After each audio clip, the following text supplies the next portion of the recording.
The manhwa begins with the hero knocking on the door of a room in the magic tower. The hero name is Esther, who has snow-white hair and golden eyes, says she has heard praise about a genius mage who appears once every 100 years. Surely, this can't be the kid, right? The protagonist of this story is a student named Lynn, with brown hair and black eyes. He didn't reply to the hero and continued, arranging magic books on the shelf. The hero became a little nervous and asked, "Hey you, can he hear her?" The protagonist replied, "He is not a genius or a kid. His name is Lynn." The hero became happy and remarked, "Is he really the youngest 4-star archmage in the Empire's history? Looks like he came to the right place." And she jokingly remarked, "But he is a kid, though. Hard to call him a genius mage when he still need diapers. If he joined her party, she will change them for him every day." Upon hearing Esther's comment, Lynn's anger flared, and he instinctively cast a spell called Fireball. However, she became nervous, and she realized she was wrong. She was only joking, but her attempt to backtrack led to a clumsy collision with the shelf, sending books tumbling down on her. Lynn, now confused, halted his spell casting and watched as Esther struggled amidst the books. Despite the mishap, he couldn't help but chuckle at the situation. It was in that moment that Lynn found himself intrigued by Esther. The hero stepped forward, revealing her identity as Esther Alter Chiropin. She declared she is a fake warrior of the Radiant Dragon Church. She explained, a fake warrior was someone enhanced through bodily modifications but with a limited lifespan. She asked him to help her defeat the abyss, creeping from the South Pole. In other words, she invited him to join her hero party. Two well-known individuals were already part of Esther's party. The Empire's renowned archer, Kai's, and the Fire Dragon's priestess from the Republic of Dragon, Freed. Lynn stated he don't want to die. Esther asked who wants to die. Then Lynn inquired, are the other two as interesting as her? Esther thought for a second and noted they're just as crazy as she is. But there's something even more fun. Lynn asked, what is it? She replied the world resonated strangely with her. Someone who had been studying magic in the magic tower after being rescued from the slums. He had a goal to become the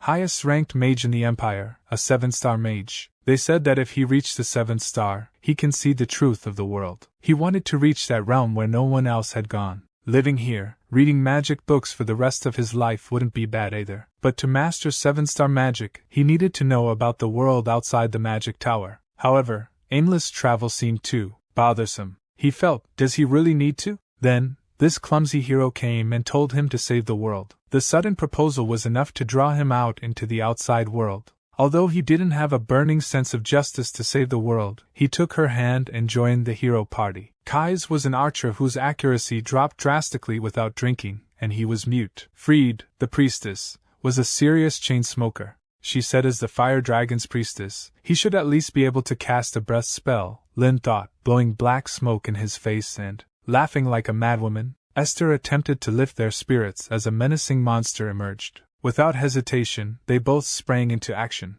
Kai's swiftly darted forward, distracting the creature with her agility, and skillfully blinded it with his arrow. In a coordinated effort, Freed then cast a potent spell, swiftly vanquishing the monster before them. Lynn thought still, both were undeniably skilled. They were strong, the ferocious monsters they encountered on their journey, and the abyss, minions invading from the north, were no match for them. Esther often joked with him, saying, Lynn, don't he dare fall for her, even though she is quite charming, and ask Lynn, after all this is over, does he want to go on a journey with her? Lynn, she is really worried that he is so innocent, he will be tricked by another girl. 5 years passed like that, as their journey to save the world from the abyss approached its end. But his body showed signs of erosion. It was the result of being exposed to enemy attacks for 5 years. Before the final battle against the abyss, he is dying, consumed by the soul-poisoning poison. His life is about to end. Esther's voice echoed urgently, Lynn to wake up.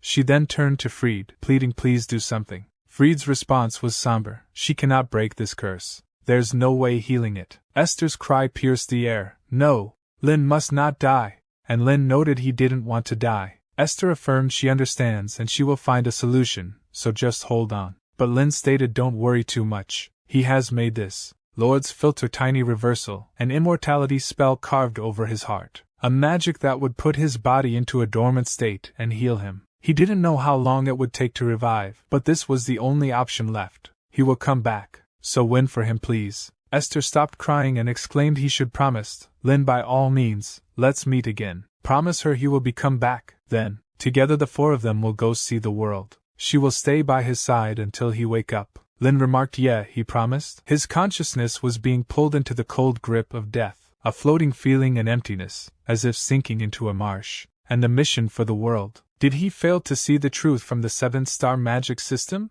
This journey of traveling the vast world together ends here, in front of the army of the abyss, surging forward with shrieks. The sight before him was all darkness. When he was tired of floundering in the darkness, his eyes fluttered open, he heard a voice addressing him as Rain, inquiring about his well-being with concern. Lynn quickly interjected, affirming that he was fine, referring to her as Mother. However, Lynn's expression shifted to one of shock as he realized he had no mother. He was an orphan. His confusion deepened as he glanced around, pondering where he is. His mother sighed and asked, "Why is he acting like this?" "This is the Heroes' Square in front of the Vatican. There's a statue commemorating the Esther party, isn't there?" He immediately turned around and saw the statue of himself and his companions placed before him, complete with details of their lifespans. Then he asked, "What year is it now?" She asked, "What's wrong?" The way he is talking suddenly scares her. He asked again, "What year is it?" She replied, "It's the year 1418 of the Teresia calendar." Hearing this, his eyes widened in shock as he thought, have he been reborn? Or has his memory been superimposed on someone else's body? The sensations in this body are strange. What on earth has happened? Esther's laughter, Keith's drunken rambling, Fried's cigarette smoke. Were those days really 300 years ago? And he asked, did they win the final battle? Lynn thought it was a meaningless question. If they had won, a statue would have been constructed. That's why there's such a peaceful sky now. She replied, why is he asking something so obvious? By the way, it's a pity. They say that if he go to the Vatican Tower now, he can see Lord Lynn's frozen remains. Lynn thought he understand. So, does this mean he have possessed someone else's body? She continued to explain. Lady Esther stayed by Lord Lynn's side until the day she passed away. It's a truly beautiful and sad connection. Then she asked, what do you think? As she turned towards him, he burst into laughter. Observing this, she asked, why is he laughing? It's a sad story. But Lynn thought, no, it's just incredible that she kept her promise. Lynn approached the statue while reflecting, but someone failed to keep his promise. He didn't fulfill it, as tears filled his eyes. Afterward, as he acquainted himself with this new world, he thought he don't know how those three spoke of him, but he had become a historic figure. The Emperor of the Empire personally installed a monument for him, and many mage towers and mage families honored him as a saint. But what the past 300 years left him was only magic. The memories of traveling to many places, and the faces of his comrades who smiled brightly in those memories, and those memories had become legends. One day, Esther said that memories only become memories when they're shared with someone. So his memories are not yet memories. Until he die and meet them, they remain unshared. These memories, which he must live alone, are like unanswered echoes. Currently, his mother approached him with a teacup in hand. He accepted it with a smile, pondering now they are gone. But they left this world behind. So what should he do now? Recalling something Esther had said in the past, he thought there's still work to be done. The Holy Human Empire divided the mage class into 7 levels. 1st star Common Mage, Band or An.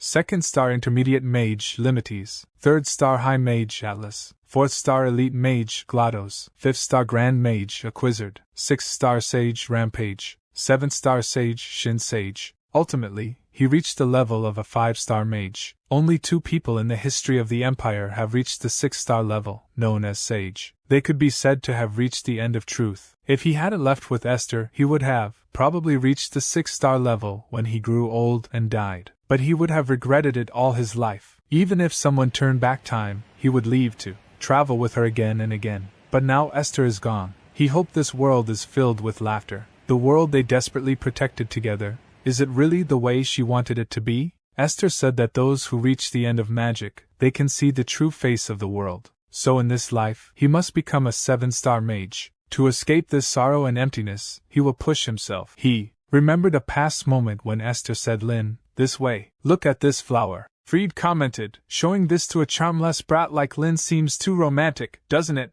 Keith remained silent as always. At that time Lynn said, he did rather read one more magic book than look at this. What's so great about this flower field? He reflected there was always grumbling from him. The party members were uniformly full of quirkiness, but he really enjoyed traveling with them all. Esther, Keith, and Fried, goodbye now. The dead remain in the past and cannot go together. The living, following the flow of time, must move towards the future. And moving forward, let's call him Rain from now on. Thus began his second life. Rain recalled what Esther once said. Lynn, have he ever wished he had a family? Lynn replied no, he don't even know his mom's face. He grew up in the northern slums. If the dean of the Osiris school hadn't noticed his magical talent and taken him in, he would have lived as an orphan and died on the streets. He doesn't even know what family he is from. He is not interested in it either. Freed put her hand on his shoulder and said, poor thing. Lynn quickly moved away, saying, well, even if he had a family, he wouldn't know how to treat them, so he doesn't need a family or anything.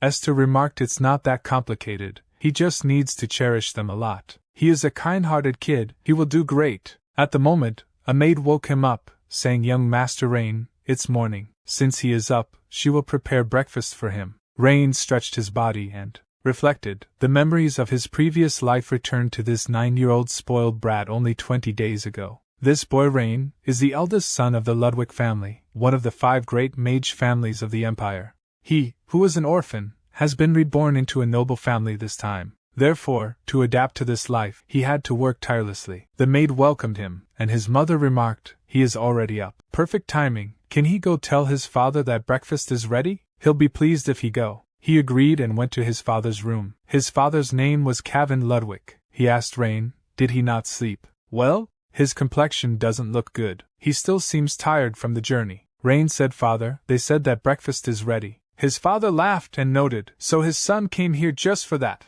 Thank you, but he should go eat first. Rain asked, isn't he eating? While seeing a magic circle formation page on the table, he then asked, is this a magic? His father replied, yes, the thesis presentation is next week, so he is in a bit of a hurry. Eating makes his mind foggy, so he tried to focus and get as much done as he can in the clear morning hours. Looking closely at it, Rain asked, is that where he is stuck? Want him to help? Father inquired, is he here to cheer him on? Rain said no, he wants to help solve the magic circle. Father stated help is welcome, but if he end up being late for breakfast, Mom will scold him, so go ahead, eat his breakfast. But Rain started to explain, magic is about expressing natural laws numerically, and then twisting them. The Go rune makes the equation more complex and clashes with the Cha rune, so it's best to replace it with the Gu rune. And then, using the imperial equation 41-2, he can derive the answer right away. In surprise, his father asked, is such a method possible? He thought this was a difficult problem that even the Empire's top scholars couldn't solve, and it actually was a high-level spell cast about 200 years ago. If this spell is re-established,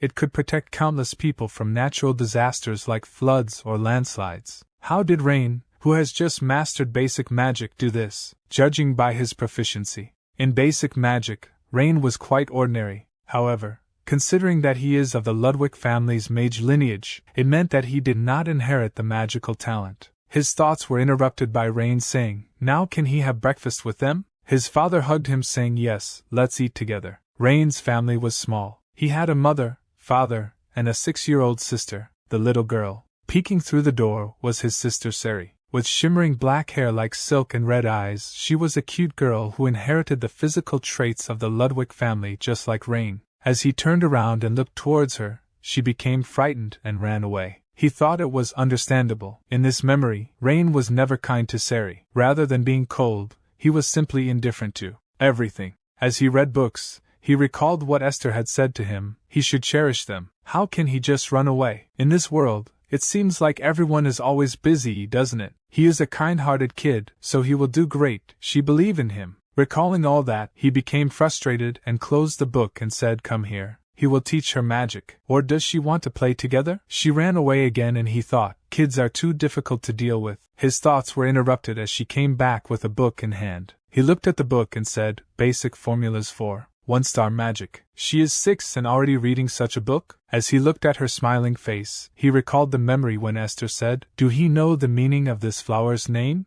Let her tell him the story of that cliff. Lynn always complained about being treated like a child by Esther, but in fact, he loved those moments more than anything. He asked which part doesn't she get? She marked the point that she didn't understand, and he stated, so she didn't understand it from the start. She replied, that's right. Rain said, okay, he will explain. Have she ever played house? She replied affirmatively. He explained, a thatched roof house, a brick house, Depending on what kind of house you build, the materials change, right? In magic, the magic square serves that role. The magic square's shape determines the magic's attribute. Drawing a triangle makes it fire attribute. Drawing a fan makes it wind attribute. So this magic square is for wind attribute magic. The next step is runes. Runes determine the effect of the magic. Runes are magical words. Yol means bind, while Ho means scatter. For example, engraving the rune Yol on a triangular magic square makes it a fire attribute. Binding spell. The actual operation uses math formulas. She asked, "What is math?" He became nervous, thinking how he would explain that, but he continued with his explanation. For Yol, she needs a quadratic equation. But before that, let's start with addition and subtraction. Seeing that, two maids talked to each other. The one in the brown uniform said, "Master Rain has completely changed." The maid in the blue uniform remarked, "Before, even when Lady Sari cried, he wouldn't care. Since returning from the square in front of the Vatican, even his gaze has changed." A little while later, as their parents came to study room, his mother exclaimed, "She wants to capture this scene in a painting." Rain's father remarked, "He agreed, but by the time the painter comes, the children might be awake. Besides, Sari is so shy that it might be too much." As he looked at the table, he saw magic circle formations drawn on the pages. He said, "He's teaching Sari magic?" Since coming back from the square, Rain seems like a completely different person. She noted his tone has suddenly become more mature as well. Could it be he's been possessed by the abyss? He replied, "That's not it. Like father, like son." He had a similar experience. He was a student. He had the honor of meeting Lord Lynn. At the time, he was bragging about becoming a 3-star mage, but Lord Lynn rose to 5 stars during wartime. Living in the peaceful era the heroes created, he realized how complacent he was. Perhaps Rain had similar thoughts. She asked, "Was Lord Lynn really frozen in time?" He replied, "Indeed. He wielded ice magic so perfectly that he remained as he was at 18. She questioned, "Tell her more." He responded by saying, "Even if he wanted to, he can't because he don't know anything beyond that." By the way, there was Lady Esther's magic within the ice. Only Lord Lynn and Lady Esther could awaken it. He suspected it's a letter because she surely believed that he would return someday. He remarked, "By the way, he has something to tell her." Rain seems to be a genius. Moreover, one who might reach the level of a sage. He solved the magic square he has been struggling with for over a year, only by looking at it this morning. She exclaimed, "Goodness, so that's why he could come for breakfast today?" He replied, "Yes. Although it might be a bit early, it's time to teach him their family's magic. Rain might become a thieving mage who reads and steals all magic. It's only allowed to those of the Ludwick family, the bloodline limited magic. But he is not sure how much he can teach him." She asked, "Is it that difficult?" He replied, "Yes, it's no ordinary task." She asked, "So how will he do it?" He replied, "He has an idea." Next morning, Rain think under the blue sky, a dazzling tulip field stretches into the horizon. This is Sayas Tulika. This beautiful region, famous for tulips, had 1/3 of its land owned by the Ludwick family. The weather sure is amazing. If he want to go far, he need mid to long-term goals. Especially if it's on the path to truth, there's a lot to do to become a 7-star mage. No matter how young he is, he can't waste time. Let's summon the guide first. As he tried to do that, his sister came and asked, "Brother, what is he doing?" He sighed and replied he was about to summon the magic guide. She asked, "Guide, what is it?" He then asked, should he make one for her too? She jumped with happiness and replied yes. Meanwhile, seeing her, Rain think looks like she likes it. But for a 6-year-old, her speech is a bit awkward. He wonder if something's wrong. He explained to her, the shape of the magic circle is a multi-square. The runes to inscribe are Ju, Yu, Du, and Je. This is high-level magic containing 4 different elements, so only a 4-star mage can handle it. Right now, only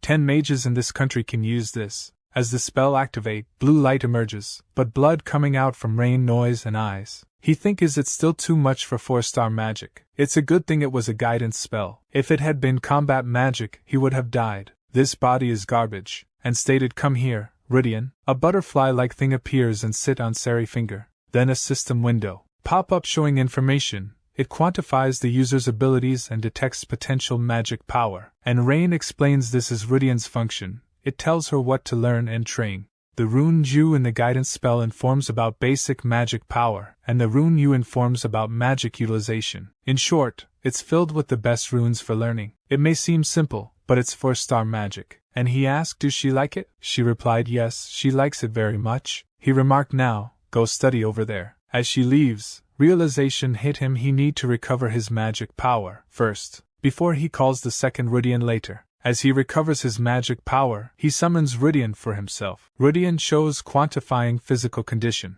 Magic power 3024. Seeing system window, Rain thought it's below the level of a novice mage, and order Rudian to calculation magic and stamina next. Window show, magic power is 77 and stamina is 64. See all this he think he have a long way to go. Then Rudian display another window showing information, detecting bloodline limited magic manual, judged as learnable. Bel Sidious and Bel Curious. See that his eyes become widened in surprise and he think bloodline limited magic. This body wasn't total garbage. When he was traveling with Esther, a young mage came to him. He wanted to prove himself as the best mage of the Empire and join the party instead of him. But his skills were nothing special. Yeah, his skills were nothing special. But his eyes gave him a hard time. With those eyes he saw through all the magic that I used, and only launched counterattacks. Now he understand that was the power of the Ludwick family's bloodline limited magic Bel Sidious. By just watching the flow of magic, he could tell what magic the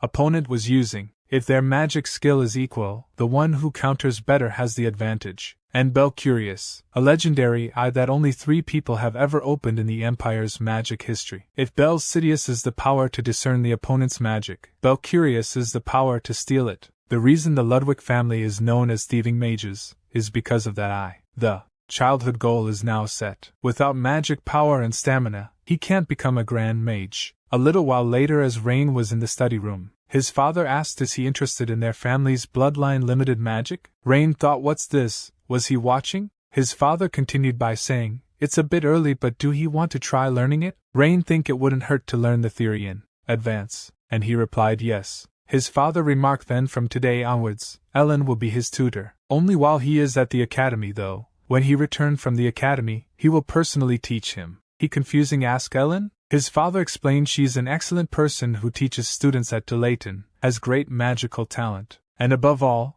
is the Aunt Ellen who loves her nephew more than anyone else in this world. He met her when he was 6. Ellen dresses in black outfit enter the room and she closely looks at Rain, and she stated this is ridiculous. Does the genius Professor Ellen Ludwick have to come in person, just for the sake of teaching this uncute child? She grabbed his head and asked, well then, is he ready? She asked, do he know who she is? He replied, she is Aunt Ellen. She note from now on, address her as Professor Ellen Ludwick, the great genius. She can't stand slow learners who don't understand things the first time. Don't ever ask a question again after she has taught him once. Got it? That's how his bloodline limited magic training began. She explained bloodline limited magic isn't recorded to prevent theft by other wizards. Therefore, he must meet with a family wizard and directly receive the knowledge into his mind. Let her demonstrate, so pay attention. As she opened her eyes, a crimson-red mana flow out from it. However, Rain, think this feeling. It's the same as those eyes from back then. She stated this is Bel Sidious. He said she is awesome auntie. She excited remarks, how is it? Cool, right? To use this, he need to compute 3 spells simultaneously. She said 3. Someone like him could only dream of this. He replied he can do it. She note he is so arrogant. Ellen, seemingly satisfied with his reaction, wrote down several formulas. It was an analysis of magic. He exclaimed it's more theoretical than he expected, and he think if the founder of the Ludwick family didn't place genetic restrictions, so Lynn could have used it too. His thoughts were interrupted by Ellen, saying it's too difficult to even attempt. He has no idea what it means, right?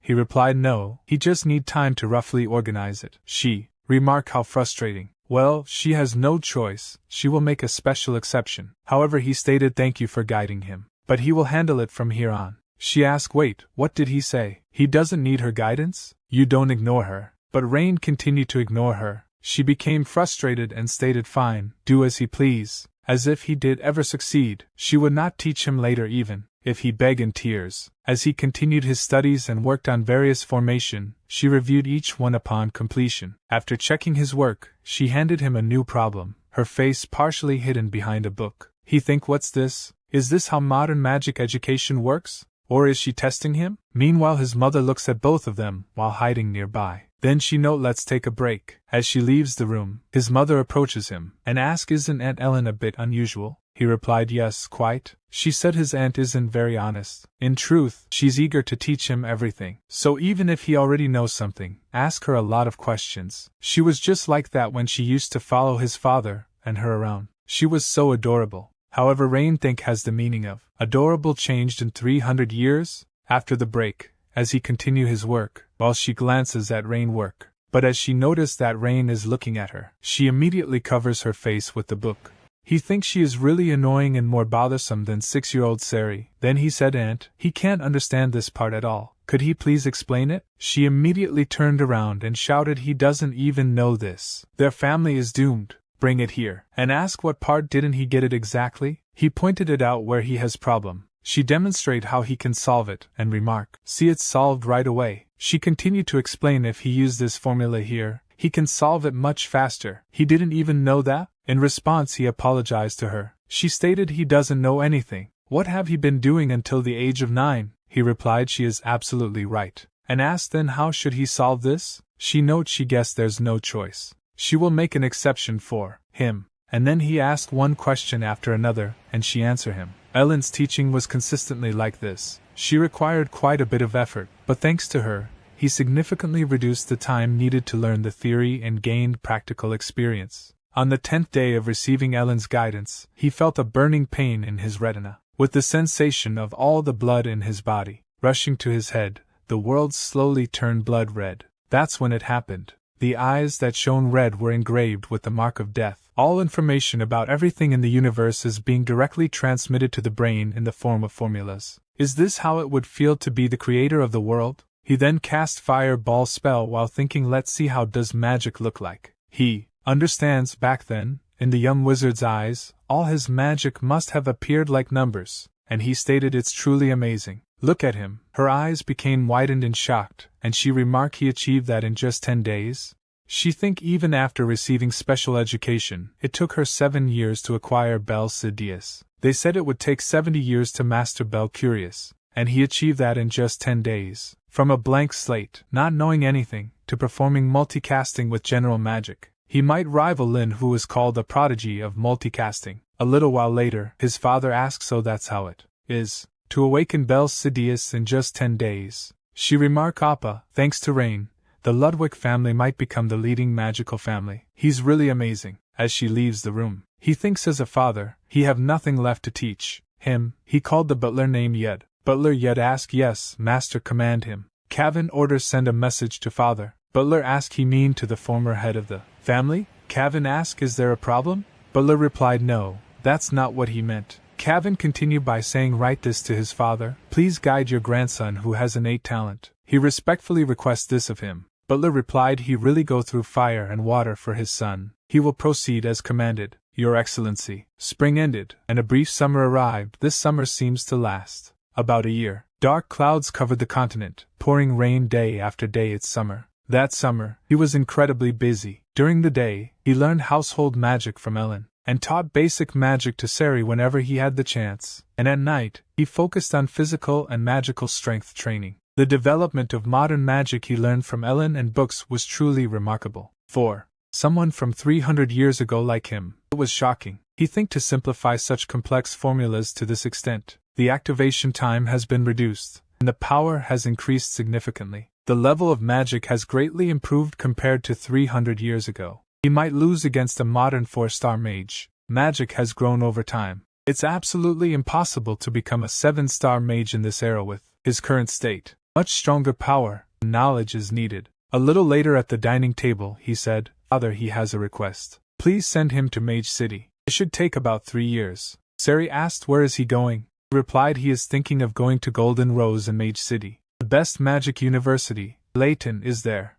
And asked his father, will send him, right? Father stated, that's not possible. Think of his age. He is only 10 years old. It's too early for him to leave home. Children of magical families enroll in Layton when they turn 16. It's not too late to go to Mage City then. And another thing. A very important appointment is already scheduled. This is a letter sent by his father, your grandfather. As Ellen heard that, she became surprised and started coughing up. She tried to speak. Her talk were interrupted by Kavin saying wipe her mouth before she speak. Jane think grandfather, could it be? but his thoughts were interrupted by his father saying, "There are only 3 in their Ludwick family, who are awakeners of Bel Curious." He think he was right, Bel Curious awakener, Scalzi Ludwick. Kevin remarked grandfather will personally guide him in Bel Curious. He asked, "Really?" Kevin replied, "Yes, so Rain you must first visit grandfather." A few days later, as he arrived at his grandfather mansion, his father leaves him behind, saying he will go ahead to greet him for a moment. A little later, as he entered his grandfather's room, his grandfather immediately noticed him, and enchanted a spell on his hand. Felling the present of the spell, Rain think what is he thinking? Regaining his composure, Rain think let's stop thinking and just do it. And Rain also ready his spell, so he can fend off any attack. Meanwhile, as his grandfather focused his eyes on his spell, the spell that Rain prepared disappeared immediately. He confusingly looks towards his hand. His grandfather remarked, "This is the Bel Curious. It can control visible magic at will." Rain exclaimed, "Wow, that's awesome." His grandfather laughed and asked, "Do you want to try it too?" He replied, "Yes." His father breathed out a sigh of relief. His grandfather continued with his explanation, "Mastering Bel Curious isn't the end. To use it properly, the caster must fully understand it." "What level is he at now?" Rain replied, "He can barely perform a high-speed calculation of a 3-star spell. Actually, he can handle up to 5-star. His grandfather asked, "A 3-star spell? Impressive. It's almost astonishing." Even so, Bel Curious requires tremendous magic power. He is still a long way off at his current state. Rain stated, "But it's just a long way. It's not impossible, right? Grandpa, teach him the path to that level." Grandfather remarked, "His training will be quite tough." Rain replied, "That's how he learned properly." Grandfather note his initial greeting was too rough. He apologized and he sincerely welcomed them both. Kevin, after confirming Rain's aptitude, "Let's have a drink together." Kevin immediately turned around and replied, "Yes, father." A few days later, as his grandfather said he must be able to use Bel Curious freely. "Now, read the spell quickly. Don't miss it." Rain replied, "Yes." His grandfather note, "Is he just going to stand there and watch the opponent's spell activate? Move quickly." And he think truly remarkable talent. If he teach one thing, he grasps 100, no 1,000. A genius who learns in a day what would take a month for others. Now, all that's left is to master the use of the eyes and grow his magic. Then he exclaimed, "In training, he must risk his life to grow significantly." Rain replied, "He understand, Grandpa." His grandfather remarked, "He will fire a fireball now. If he can't dodge, he will die." And he launched a fireball spell at him. And Rain tried to use Bel Sidious. As he doesn't dodge, his grandfather said, "Hurry out of the way." Meanwhile, Rain think by interpreting the opponent's magic with Bel Sidious and manipulating it with Bel Curious. He think Bel Curious has been activated. The universe is converted into equations and delivered directly to brain. Now modify the formulas in front of him as he wish. The magic array consists of 2 triangles. The assigned rune symbol is the formulaic rotation. The size is 17 axles. The range is 23 kilometers. The solution to the equation is an imaginary root, and the fireball attack disappears completely. His grandfather became surprised. As he about to fall, his grandfather grabbed him. Rain asked, "Grandpa, is it done now?" Grandfather replied, "Yes." "Well done. Now, he just need to enhance his magic power." He can hardly believe it. At 14, he has awakened Bel Curious. He barely reached that level at 39. This boy could rewrite the Empire's history. A little while later, Grandfather remarked he won't interfere with whatever life he choose. But when he turns 16, make sure to knock on the door of Delon. However, Rain think the Magic University Delon? Honestly, he is not interested. He continue with his explanation. If he graduate at the top of Delon, he will have the chance to meet Archmage Lynn. Then Rain replied, "Okay." And then Rain remarked, "But he is not really curious." Grandfather replied he felt the same. "But hero Esther left a letter. Isn't he curious about its content?" Rain think, "What? Esther left one for him." Grandfather continued, "No one at his age has awakened Bel Curious before. With his abilities, he should be able to read the letter." At that time, he was stunned and could only listen blankly. In hindsight, that was the beginning. Yes, this is the story of a journey retracing the footsteps of former comrades. Following Esther's letter, Rain remarked there's about half a year left until the Delon entrance exam. He will take this opportunity to learn about the world and visit various places as he heads south. His father replied, "Yes. Do well and come back." Rain, "Is he planning to stay in the Magic City even after the exams?" Rain said, "Yes. It's a place where all knowledge gathers." The notoriously difficult Delon entrance exam is held at the end of the year, and those who pass start their first semester in March. His mother asks, is he sure about this? She is worried about him traveling alone without any guards. His father replied, Rain's skills are already exceptional, and there won't be any danger if he follow the national road. Rain thinks someday, when he look back, will they be able to call this conversation a memory? At the 15th day of the journey, the Holy Human Empire's southern Richland, Jerem region. In a small town, there were numerous inns and taverns, and curiously, all the people passing by were wearing bamboo hats. A little later, Rain asked, why are they wearing bamboo hats? The person replied, kid, don't he know the Lynn caravan? Rain asked, what do he mean by Lynn caravan? The person replied, he looks smart, but he don't know much. Long ago, their first leader received help from the archmage Lynn, so they wear bamboo hats as a sign of gratitude. Impressive, right? It's a trading group with such a grand history. Rain think, but who is this first leader? If he hear the name, maybe he will remember. And he asks, but what are such esteemed merchants doing in a small town like this? The person replied, there's a problem with the road leading to the sunlit highway. Ferocious monsters have appeared on the path, and dozens of people have gone missing. They are waiting for the Lord's forces to come and eliminate them. He wonder what their trading partners will say. Rain think monsters, beings whose essential nature has been twisted by the abyss, are called monsters. They resemble animals but have much more grotesque appearances and ferocious magical powers, and no matter how many are eliminated, they never disappear. As long as it's not a top-level monster, he shouldn't be in danger, and he continue his journey. Late at night, as he moving through the bamboo forest, he sensed something watching him, but it isn't attacking. Perhaps it sensed the difference in magical power, like a beast's instinct. He could handle monsters of this level. It's not his concern.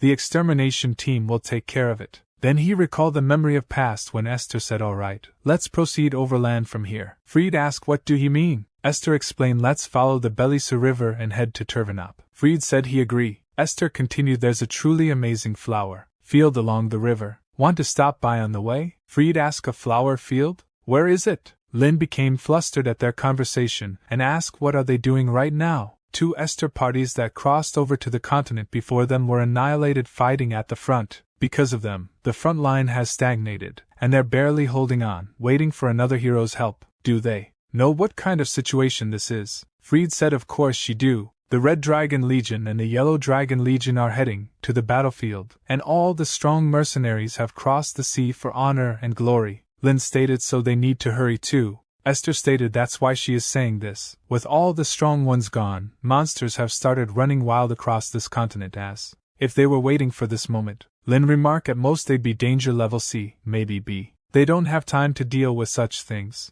Esther exclaimed, Lynn, in this world, there are many people who desperately need help, even for things that seem trivial. There's no weight in the need for help. She hoped he become an adult who helps such people. In present, Rain think even though he died 300 years ago, she is still nagging. He is just resting because he was a bit tired. Cast a spell and summon a creature, commanding it to locate the monster. Shortly thereafter, the creature captures the monster, and Rain orders it to bring the monster back. The creature obeys Rain's command. Seeing the monster, Rain think they call that a threat? He has dealt with countless creatures like this. He will release him if he promised not to harm people. Not that he would understand, and crush the monster in pieces. He didn't do it to help. It was just out of boredom. The border between the central and southern regions of the empire. If he remember correctly, this place was called the Badancho Mountain Range. The moment he stepped into it, the low-level beasts started to attack him. He became angry and think, how dare these lowly beasts look down on him. His thoughts were interrupted as the incoming monster are hit by arrows. That surprised him,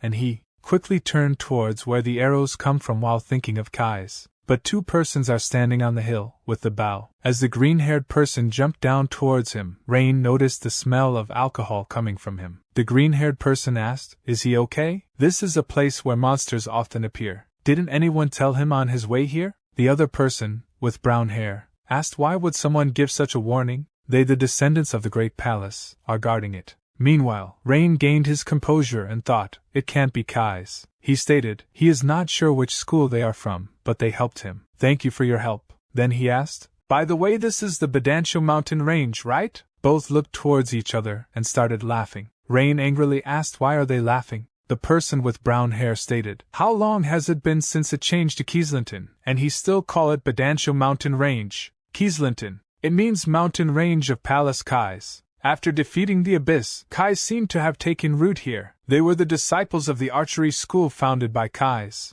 Traditionally, skilled ones recognized by the headmaster guard this pass. Rain thought, is drunken archery the basic skill of this school? What exactly did they do to get assigned here? His thoughts were interrupted by the brown-haired person saying, he came at the right time, kid. There's a festival today. It's a day when anyone can drink free alcohol. He should know the taste of alcohol if he wants to become an adult. Alcohol he knows. It's said to be the path to the sun and moon. The green-haired person remarked, what a man of culture. Don't think he can skip his shift today by talking nonsense. Focus, they still have to guard this place. The other person asked, how can he let a kid like this go alone? That's unacceptable. He will just take him to the village entrance, and he will be back immediately. A little later the person stated, the path is a mess because of the fallen leaves, right? They do clear the leaves, but this year, so many leaves have fallen that it's endless even when they clear them.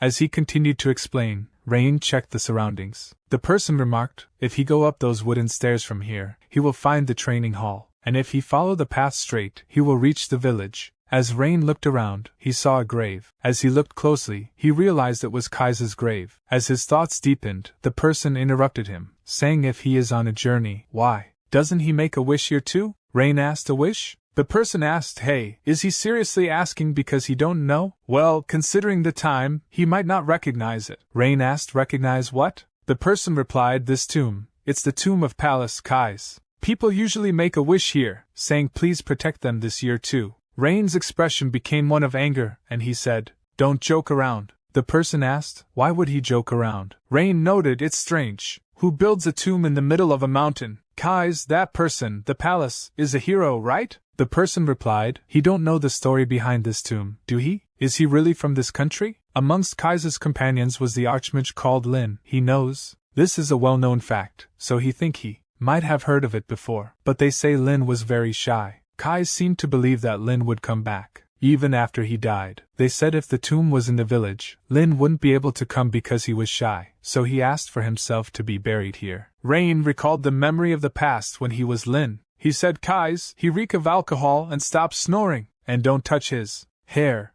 In another memory, he guided Kais how to write a letter. He shouted again. He told him not to touch his hair. Rain thought, did he know that this was an eternal farewell, that they'd never meet again? Then his thoughts became negative, and he thought, no, that's not true. He promised to come back. He promised to come back to meet him. He promised. Thinking all this, he became frightened, and started to run away from the grave. Seeing that, the person asked, what happened? Then his foot struck a rock, causing him to crash to the ground. A little later, Rain sat at the edge of the cliff, contemplating his thoughts. Let's go back. Let's turn around and head to Kai's grave, and say my goodbyes there. Even if it's late, let's say he has come back, and apologize to him, and ask for forgiveness. As he lay down on the cliff, he recalled an old memory when he was Lynn. How did he manage to find it in such darkness? His eyesight is really good. How can he aim when he is drunk? Fried handed him a drink while saying, drink this. He can't aim when he is sober? Kais didn't have a tongue, so he couldn't talk. He was quiet during the day, but at night, it was really noisy. Recalling all these memories, Rain started laughing, followed by crying. A little later, he visited Kai's grave. He cast a fire spell on the dried leaves, burning them, and cleaning the area around the grave. He said his goodbyes. As he left, he apologized to Kais, saying it's not because he is shy, it's because he lacked the courage. The courage to face them all, the courage to meet and ask for forgiveness. He couldn't keep the promise he made with them all. As he approached his destination, he thought autumn in the south was sweltering. Under such a summer-like autumn sky, a brilliant city spread out before him. The magic city Golden Rose, and the magic university Delon was built at the heart of Golden Rose. It was a city he had been curious about since his past life, but it didn't live up to his expectations. His thoughts were interrupted by a nearby shopkeeper saying, magic books for sale. They also have study guides written by expert magic tutors. Another shopkeeper remarked, this is a magic amplification tool, and this here is a rare item found by a silver-grade adventurer in a dungeon. He thought, all knowledge flows through the Golden Rose. It's a phrase befitting the stature of this place where everything gathers. Rain went to a shop and asked for the price of an item. The shopkeeper replied, just 10 copper coins. Rain was surprised and asked the price a second time. The shopkeeper confirmed, yes, it's only 10 copper coins. Rain thought he remembered paying at least 80 copper coins for it back then. But his thoughts were interrupted by the shopkeeper saying, "Excuse me, sir, the clock tower bell is ringing. The exam is about to start." Rain immediately gave him 10 coins thinking, he is here to take the Delon exam. But his attention was grabbed by a running thief, and someone shouted, "Catch the thief, please." Rain thought, the security isn't great here. It's a big city, so the guards should handle it. More importantly is the exam hall. At that moment, a woman with silvery white hair bumped into Rain and fell to the ground. Rain promptly apologized to her and inquired about her well-being. He observed that she appeared to be unharmed. However, he mentioned that he was pressed for time and requested her understanding. But the woman stated, "Give it back. That's not for sale. It's a family heirloom. My grandson needs it for his entrance exam today. Please give it back." As she said all this, Rain thought, why should he help? He has an exam to take. Now's not the time. At that moment, he heard the voice of Esther saying, "Help her, Lynn." Then Rain moved towards her and asked, "Did that guy take it?" "Wait here for a moment. He will get it for her." Rain immediately chased after the thief, while jumping over the roof of nearby houses and prepared a spell to stop the thief. And Rain thinks he is so busy that he could die. This is so annoying. He is going to turn him into charcoal.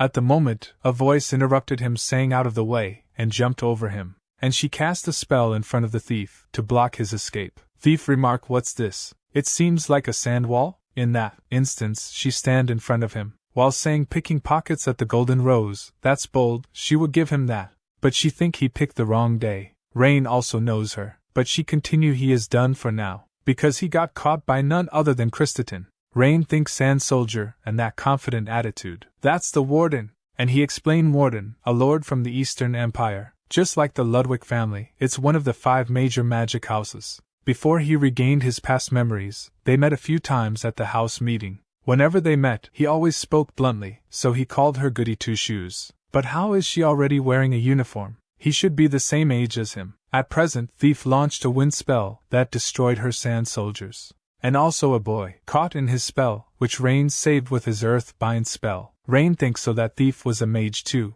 He has pretty decent magic power. What's that equipment on his left hand? Meanwhile, Christian started casting another spell while saying he is pretty good for a thief. Then try blocking this. Rain think it's 2-star magic, even done mentally. If the Ludwick family is known as the stealing mages, the Warden family is known as the commanding mages. The Warden family's bloodline limited magic is summoning magic of the earth attribute. And she summoned a sandstone golem, and she confidently remarked, "Try showing off again?" But the thief laughed and showed his artifact on his left arm, while saying with this he is invincible, and formed a black spear and launched at sandstone golem, and struck golem on the chest. But as the dust settles, the golem seems to have taken no damage. Seeing that Christian note, did he think she did fall from such an attack? If he want to defeat her golem. But to her surprise, the golem tried to attack her, because golem was under the control of Thief now. But the golem attack was blocked by Rain, saying showing her trump card so soon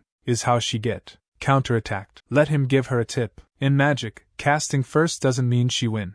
Order the golem to attack the Rain. As the golem attacks the Rain, but he think the magic circle's shape is circular, and the rune inscribed is flame. The Rain using a water spell to attack the golem. She asks, is he a water element mage? As the golem stands, its right arm lost, the thief declares water element may be the natural enemy of earth element, but his golem won't fall to a 1-star spell. He is boasting, but is that all he has got? He don't know his place, and yet he show off. As the thief commands the golem to eliminate both of them, the golem swiftly charges towards them to launch an attack. Once more, Rain attempts to thwart the golem's advance with the water spell. She shouts to Rain, "See, it doesn't work." Meanwhile, the thief remarks, "Stop wasting his time, and just die quietly." Unexpectedly, Rain surprises both of them as he pushes the golem backward and inflicts some damage. However, the golem quickly retaliates, prompting Rain to grab her and jump aside to evade the golem's attack. Rain considers, while stealing someone else's magic, it seems he can't use his own. If that's the case, then he tries to cast another spell. She exclaims, "What is he doing, just pulling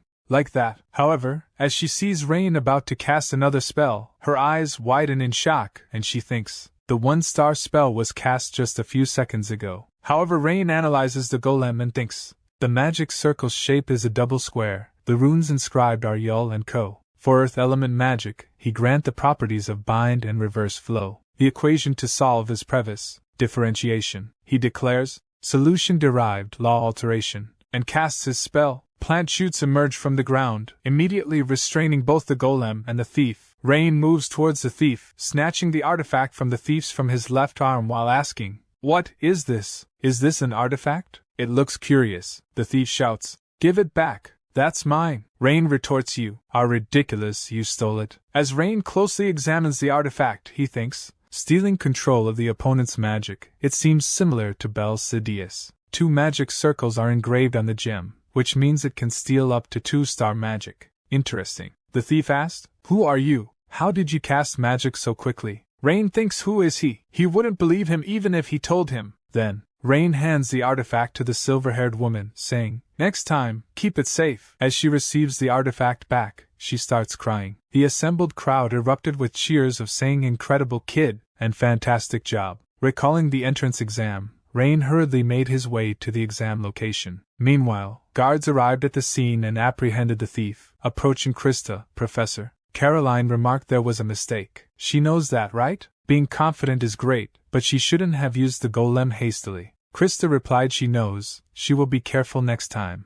Professor Caroline noted Krista's quick self-reflection is a good quality. But their conversation was interrupted by Krista's question. "But did she see? That guy, he's amazing. His magic casting speed was almost as fast as the professor's." Professor Caroline laughed and acknowledged that she saw it. "He seemed even faster than her," Krista replied. "Come on, it's not that much. By the way, what happened? That guy didn't seem that strong during the selection meeting." Professor Caroline questioned. "Really? But if he came for the entrance exam, why was he here?" Krista asked. "What is she talking about?" Professor Caroline replied, "The exam started a while ago." She shouted, "What is she talking about?" Krista asked, "Can't she somehow pass him anyway?" Professor Caroline replied, "It's the rules." Krista stated if she was late because she was helping someone, couldn't she be a bit lenient? Professor Caroline inquired, "Since when have she thought so much about others?" Krista remarked she saw earlier, "Such a person needs to exist for things to get fired up. And it would be better for the school to have interesting characters, right?" Professor Caroline replied, "Well, that's true." A little later, at her office, Professor Caroline conducted a background check on Rain. She thought no history of placing in a magic competition, no significant achievements in other areas either. The genius prodigy said to be a calamity brought upon the Ludwick family by the heavens. Then document revealed that he had been Scalzi Ludwick's assistant for 3 years. She think under the former great mage and head of the Osiris school? Being family doesn't mean he's sheltered. He's the kind of person who would ruthlessly dismiss someone if they don't produce results.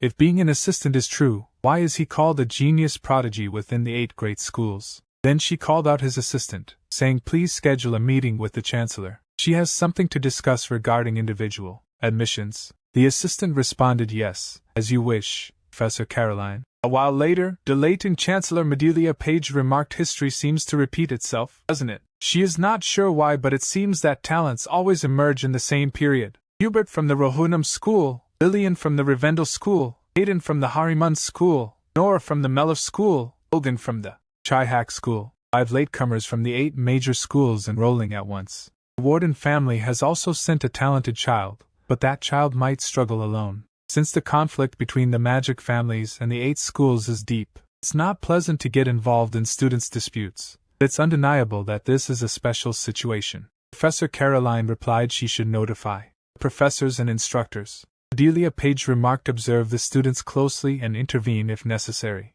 Just avoid intervening too frequently." Then she asked, "What's wrong?" Professor Caroline replied she think it might be a bit too soon. "Isn't it a bit premature to make such a decision? It seems there's a genius from the magic families in this batch that isn't just Krista." Medelia Page asked, "Are there any new students she is unaware of?" Professor Caroline replied, "No, there aren't." Medelia Page noted, "Could it be the child she want to pass in an additional test?" Professor Caroline stated she wouldn't believe her even if she told her. She would have seen him at the family meeting. Medelia Page remarked she still have a habit of beating around the bush. Cat. Professor Caroline exclaimed, "It's just her personal opinion. But maybe they could let Rain Ludwick enroll, and not interfere at all." Medelia Page noted she is curious how they would act in such a situation. "Well, they will know the outcome soon," Professor Caroline said, "right? After all, the strict Owen is their homeroom teacher." Medelia Page asked. By the way, did he really say he wouldn't accept any reward? Professor Caroline remarked. Yes, he absolutely hates it when it's revealed that he's the hero, makes things complicated. He'd rather just read his books in peace, Medelia Page stated. He's a weird one, Professor Caroline replied. Weird ones make good magicians, as his master always used to say. But she seemed gloomy today? Medelia Page noted. She is still as perceptive as ever. If Rain Ludwick caught that thief, it seems related to the Dark Church, Professor Caroline remarked. Surely not, there must be a mistake. Medelia Page exclaimed. Have she ever heard her talk nonsense? The Special Affairs Department contacted them first. They will be here soon. She has a bad feeling, so be prepared. Rain thought he was notified of his acceptance after missing the exam due to being late on the morning following the chaos. A professor named Caroline suggested that he could pretend to have taken an additional exam and be placed on the list of successful candidates. She was worried that additional exams were perceived as a disgrace for those who failed the regular admission, but that was no issue for him. Being anxious about retaking the exam, he immediately accepted the offer. Thus, he stood in front of the gates of Delon, the greatest magic university where the pinnacle of intelligence in the Holy Human Empire gathers. He found himself standing in front of the gates of Delon School. He has never had any connection with school. In his previous life, he learned magic from the head of the Osiris school, and in this life, from his family. Even now, he doesn't feel the need to learn from anyone, but in this life, he needs to find something that Esther left behind. She's waiting at the end of this path. Until then, he has to bring his magic skills up to at least the level of his previous life. His thoughts were interrupted by Krista calling his name and thanking him for helping her last time, and her mood swung and she instantly shouted no, wait. Even without his help, she could have handled it alone. Her speech was interrupted by the gathered students who exclaimed, "Hey, look at that! It's Krista Warden, the top student recommended from this batch." Rain remarked. She is more famous than he thought. She replied, of course. There's even a saying that anyone who doesn't know Krista Warden in their generation is a spy from the Republic. He is the rival, she acknowledged. Consider himself lucky. Rain thought, rival? He can't stand annoying things. Come to think of it, there was someone similar in his past life. The little brat named Gisela, she met in the tower. She insisted on being treated as a senior since she entered the tower first. She was so boastful, he remembered it clearly. At present she asked, hey, why is he laughing? Is he mocking her? If he thinks what he saw then is all there is, he will regret it later, and cast her spell. Rain thought, no, seriously, why in a place like this? She remarked, do he now have an idea of her true abilities? How about it, do he feel like giving it his all? But Rain thought she doesn't seem to care about the surroundings. This person is Gisela. She must have been reincarnated. Should he show her a taste of some spiciness? But their fight was interrupted by a student named Hubert saying, what a dramatic performance. One's the top entrant, and the other's a genius prodigy who barely gotten through an additional exam. It's a comparison of extremes, isn't it? As the students saw Hubert, they started talking. One exclaimed, it's Hubert from Merlinum School, the runner-up graduate from Delon Middle School. The second student remarked, he has heard he's been rivals with Krista for a long time. However, Hubert interrupted, saying, hey, keep going. This is great entertainment. Why is she stopping now? Krista replied, but the audience quality is too low. It's not fun, and it would be unfortunate if you got caught up in his magic and ended up somewhere, right? He should be thankful for his consideration. Hubert responded, he is so grateful that he is in tears. But isn't it a bit shameless to run her mouth when she can't even handle it? She should know her place. What if she end up regretting it later? She remarked. The runner-up shouldn't be saying that. Why don't he show her what he has got? Hubert replied, her proud personality hasn't changed. If she keeps living like that, she will end up bringing shame to her family name. He almost pitied her. He then turned to Rain and saying, he was so insignificant that he didn't even notice that he was here. The genius young master who got him through the additional test, what is he staring at? Do he has something on his face? Or is there something bothering him with his choice of words? Rain responded, it's not that it's bothering him. It's more like, who is this person acting so cocky? Can he even use magic? If he is trying to pick a fight with him, he should be decent at magic. That surprised all the students who heard him. In anger, Hubert said, you little brat, what did you just say? Meanwhile, Krista laughed and stated, getting knocked down while showing off to an absolute nobody. If it was her, she did be too embarrassed to even show her face. This is quite a spectacle. At that moment, a professor shouted, freshmen, what are they doing, not coming inside? Hurry up and come in. Cadet Krista, what is she doing here as the freshman representative? Hurry up and get inside for the oath preparations. She replied, yes, she is coming now. As she was about to enter, she turned around and called Rain's name. She will let it go this time because there's no time, but don't even think about it next time. They are settling this properly, Rain thought. What nonsense is she talking about again? Just leave it alone, please, a brown-haired student remarked. Krista and the genius young master who passed the additional test? They can't even be compared, another student interrupted. Can't be compared? Krista will actually have a hard time, he should know, the brown-haired student asked. You're from Rivarden Middle School, right? What does he mean? The student with red hair responded. Did he know that young master was Principal Scalzi's assistant? If he see how strong he is, you won't say such nonsense. As all the new students settled in the hall, the announcer declared, now they will commence the 1388th Delon University entrance ceremony, then continued his speech for a while. Bored by the speech, Rain thought, when will this end? Then the announcement was made for. The chancellors will welcome and address to the freshmen, one of the students noted. That's the Empire's best mage, her name is Medelia Page. As she glanced toward the students, they all became slightly nervous. Rain thought to himself, the most powerful mage of the Empire, the current head of the Mage Council, with that hair color, that purple hair is genetic. She addressed, freshmen, welcome to Delon. She is Medelia Page, Chancellor of Delon University. First, congratulations to the 233 freshmen gathered here on their admission. However, half of them won't make it to the second year, either being held back or expelled.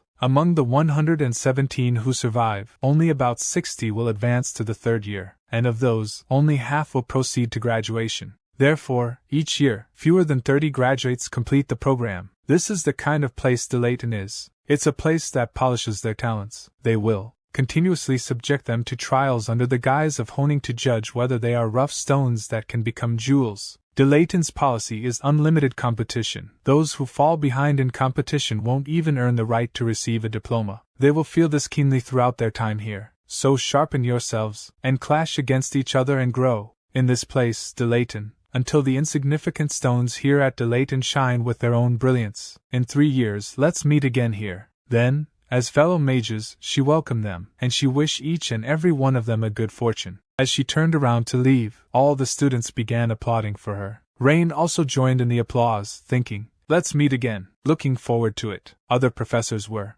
also watching, including Professor Caroline. The professor beside her remarked, it's chaotic, but Professor Caroline exclaimed, she likes the energy. But other professor remarked, the energy should be matched with ability, though. She laughed and said, that's true. Then she turned around and asked what did he think, Professor Owen? He replied he expected this batch to be high level, but he only see idiots with dung in their heads. She asked what does he mean? And he stated all of them are destined to fail. Rain entered the college department building known as the Hall of the Sleeping Dragon. He looked for his classroom and found it a little while later. He entered and took his seat in the empty room, enjoying the breeze coming in from the window. At that moment, some student said, it seems you are my partner. Please take good care of me in the future. He turned around, replying yes, likewise. Please take care. But stopped midway as he became flustered upon seeing Krista. Krista remarked, even the sky is indifferent. To think he has to compete with the top student, Krista Warden, right from the first lesson. The girl with pink eyes and hair, Gertrude Panton of the Panton baronet family, noted. If she was to loosely translate Miss Krista's words, it would be something like, she is so happy to be sitting next to him. Krista replied, of course she is happy. She gets to bring down this guy's arrogant nose from day one. Her talk was interrupted by Hubert saying, how delightful this is. The daughter of the Panton family is joining in today too. It's enviable that mages from noble families controlling 2 or 3 vassal families are here. It's truly a shame that the lady is being rude by pointing fingers at others. Gertrude Panton stated, he doesn't understand. That's actually part of Miss Krista's charm. Even without that, she's still quite charming. At least more than someone who's only superficially impressive. They continued their argument for a while, and Rain thought, he feels like he is going to be seasick. He then recalled an old memory when Freed asked him, did he ever want to attend school? He replied no. She noted that's odd. He remarked he is already a 4-star elite mage. What more can school teach him? It's just a waste of time. She stated, you fool. School isn't just a place for academic learning. He asked, then what do they learn? She replied, people. He thought school is a place where they learn about humans like these. Then the homeroom teacher entered the room. Seeing him, Rain thought a gorilla? No, is this the class homeroom teacher? He noticed there's a strange tension in the air. Rain asked, what's this guy deal? She replied he doesn't know Owen. He's a professor famous for being stingy with grades. Professor Owen glanced around at the students and remarked, to think he has to guide these pathetic monkeys for a year. He is not motivated. These monkeys only have poop for brains. Where are you looking while he is talking? He threw chalk at a student, hitting him in the face and causing him to cough up blood. All the students immediately became attentive and looked at the homeroom teacher. Professor Owen continued pathetic. Are they laughing now? You guys know nothing. You think you own the world now that you've entered Delon. Dreaming of becoming a court mage for a great noble or living lavishly by setting up your own mage tower? Give such delusions to the dogs.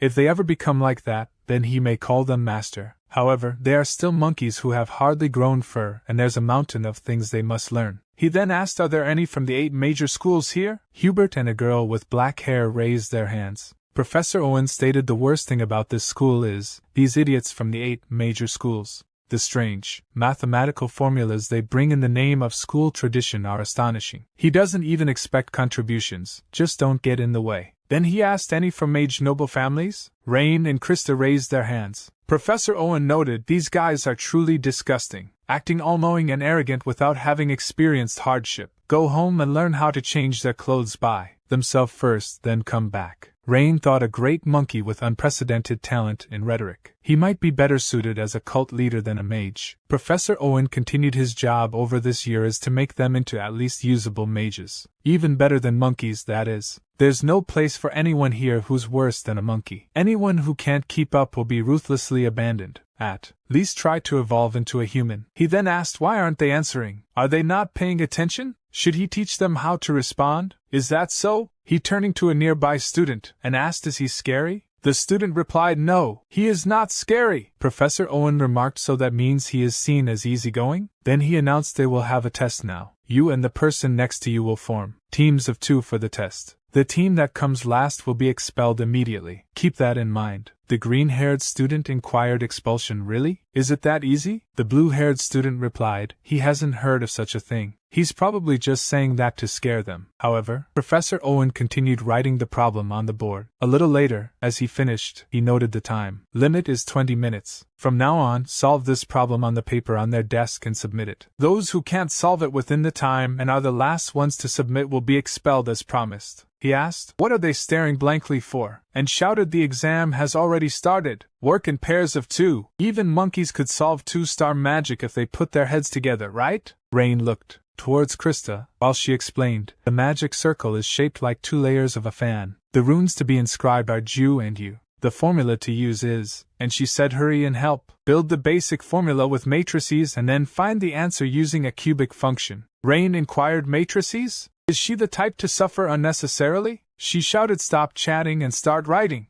Then she remembered what the head of the Warden family said to her. The Warden family is finished now. Both the elder and younger daughters are like that. Krista, he is counting on her. She is the only one who can revive their family. Considering all this, she stated she has to become the top student. Meanwhile, Rain thought she has a heavy burden to bear. His thoughts were interrupted by her, asking, what is he looking at? Have he figured out the function's answer? He replied yes, and gave it to her. She remarked, good, now she just needs to solve it. At that moment, a strong wind blew from the window, disturbing both of them. She asked, why now, out of all times? Then the paper on which she solved the problem torn into pieces. She exclaimed in shock, no, it can't be happening. Hearing her shouting, Professor Owen remarked, she is noisy. Can't she do a calculation quietly? She replied, she is sorry, teacher, and noted to herself, it's ruined, she has to start all over. Then Rain activated Bel Sidious and traced the traces of wind magic on the torn paper back to the culprit who used that spell. That was none other than Hubert. Rain thought the 8 major schools are just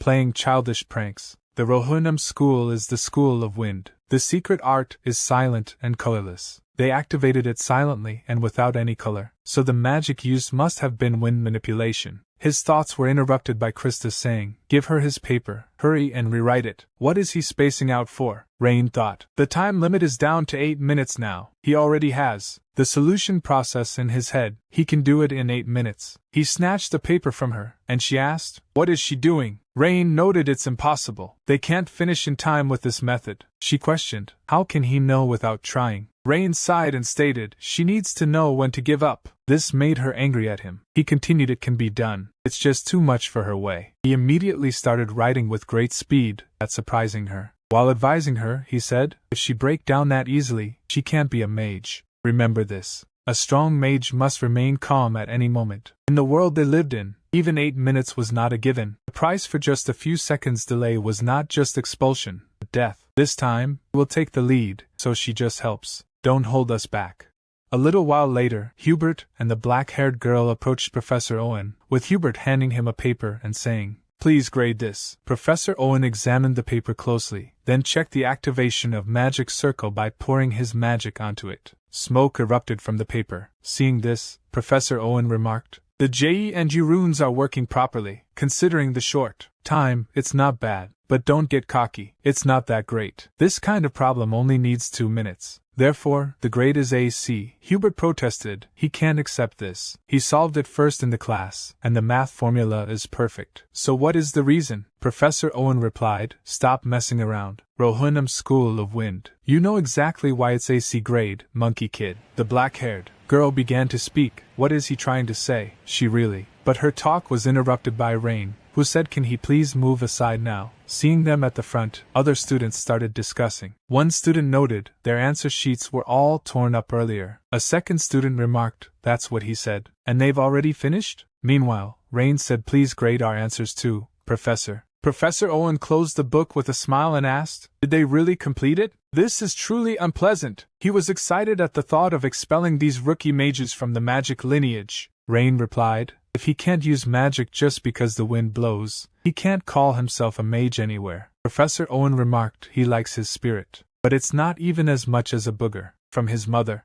As he looked closely at the paper, he noted the magic circle is different from what was proposed. Rain responded, yes, one magic circle is fan-shaped, and the other is drawn as a circle. Professor Owen asked, why did he make a different one? Rain replied, the J rune works well with water attribute magic. Using that, he simplified the mathematical formula to operate this rune. If he can solve the rune's requirements with a first-order equation, activation time speeds up. Professor Owen noted, this isn't something that even comes up in middle school lessons. He knows it well. Rain replied, that's what's strange about the middle school curriculum. Can't say he is properly using magic until he fully mastered the runes. Considering that, he changed the shape of magic circle. Professor Owen thought. Based on his understanding of runes, he aimed to reduce the activation time. Then stated it's a smart answer. Whether it will activate properly is another story. Rain responded, right, but check it yourself. Professor Owen poured his magic into the circle, saying, can't wait to see that nose flatten.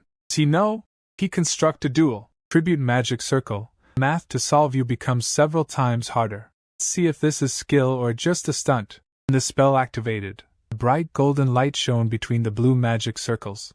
Seeing this, Professor Owen and all the students widened their eyes in surprise. Professor Owen started clapping and remarked, he has been teaching for 13 years. He has seen many geniuses, but you guys are the first to submit such an answer. It really infuriates him, but this answer deserves an S grade, something he has never given in such a trivial quiz before. Rain replied, that's high praise. Krista jumped happily, exclaiming thank you, and celebrated for a moment. Professor Owen then stated, enough now. Go back to your seats. Unless they want their score reduced? She replied, sorry, teacher. Professor Owen then noted, the same goes for you too. The evaluation is over. Go back to their seats quietly. Hubert remained silent, while the black-haired girl replied, yes, teacher. Meanwhile, Krista, smiling, went back to her seat. Rain approached Hubert and stared at him angrily. In response, Hubert asked anything else to say? Seeing them, Professor Owen stated, don't make me repeat myself. If they don't want to be disciplined. Rain moved away, saying he won't overlook it next time. Somehow, the students endured their first lesson while enduring the harsh criticism from Professor Owen. During the note test, Rain mentioned this part is a bit difficult. Krista remained silent, prompting Rain to ask, hey, can't she hear him? Why is she like that? Meanwhile, Professor Owen remarked, that's all for today. What's with those faces? Is this too hard for them? Don't worry, next time he will present something even more challenging. Those who can't keep up will be left behind. Hammer today's lesson into their heads as if their lives depend on it. That's all. As Krista was about to leave, she called out Rain's name. Rain asked, "What is it?" She thanked him for what he did earlier. He replied, "Her voice is too soft, can't hear it." "Can she say it again, properly?" She retorted, "Don't mess around. She will definitely pay back this debt next time, so don't get cocky. You and I are rivals. They will only help each other this once. Got it?" Rain replied, "No way." As she continued to argue with Rain, rumors spread throughout the campus about Owen granting an S grade to Krista and the genius scholar. Many students were amazed that such high grades were bestowed by the gorilla. The next day, Rain stated, "Next time they meet, he will pay back the debt." Krista warned him and asked, "Which floor is her dorm?" Krista noted, "He must be on the top floor among the freshmen. He is the top admit, after all, right?" And she told him not to show off. Rain replied, "Showing off or whatever, it was she who said it. Doesn't making promises she can't keep make her seem frivolous?" She became angry and said, "Look forward to it," as she left. Entering the building, one student exclaimed, "Look, there, it's the first floor. He's the eldest son of the Ludwick family." Another student replied, "Hey, don't talk nonsense. If he had come on time, he would have been assigned the room next to Krista." The first student noted, "He is joking." The second student stated, "With those skills, he would have passed the regular exam. Why take a supplementary one?" Meanwhile, Rain found his room, utilizing the artifact to unlock the door and gain entry. Reflecting on its interior, he noted it was a single room, evoking memories of his time at the Magic Tower. Even in his past life, he had been confined to a similar room, solely dedicated to the study of magic. As he lay down on his bed, thoughts raced through his mind. Apart from the first lesson, there seemed to be little else of note. Contemplating his options, he pondered the idea of infiltrating the Vatican to investigate his remains. However, he realized that infiltrating with his current identity and abilities would pose significant challenges. Attempting to arrange a four-circle magic formation, he experienced disappointment as it broke and disappeared. Reflecting on his capabilities, he concluded that four-star magic still eluded him. As an owl perched on his windowsill, something tied with a rope to owl leg caught his attention. Untying it from the owl's leg and removing the covering cloth, he discovered a wooden box. Upon closer inspection, he noticed there was no sender's name, prompting thoughts of whether his father had sent it. Opening the box revealed two books, one blue and the other brown, noticeably worn. Examining the brown book closely, he was taken aback as he realized it was the diary he entrusted to Esther. His eyes widened in surprise. In that moment, he pondered nervously about the sender's identity. Who could have sent him this? It had to be someone who knew him.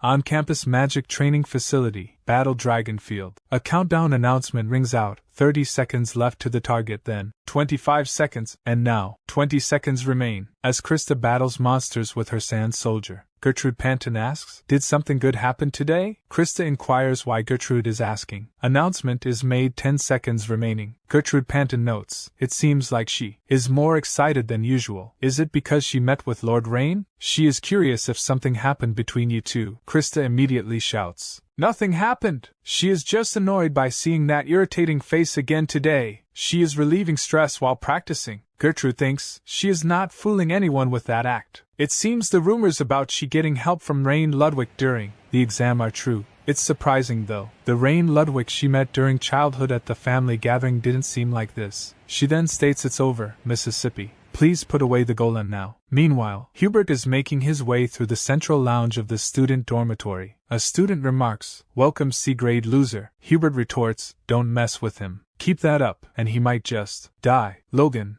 a postgraduate of the Chihak school, exclaims, "Calm down, man. You're scared enough to pee your pants." He heard someone got a C grade today and nearly wet himself. Plus, Krista got an S grade even with sandbags on. Wasn't that genius boy in the same group? What's he like in person? Just a coward, as the rumors said? Still better than him, though. Hubert responds, "That's not something a muscle-brained fool would say." And question, is he challenging him? Logan replies if he wished that. As they are about to fight, a girl with red hair intervenes, saying, "Then stop it, won't you? It's not just them here." Logan sighs and says it was just a joke. The red-haired girl, Lillian, a postgraduate of the Rivendell School, replies, "That's why his magical achievements are stagnant, always up to pointless antics. Even if it's Krista, what gain is there in bullying the weak?" Hubert turns away, saying he will wreck them himself. Touch them carelessly, and he will be the first to go down. A little later, as he enters his room, he thinks, "Logan, you idiot," and punches the wall in anger, gritting his teeth. He then thinks about Rain. What exactly did he do? He worked under Professor Scalzi as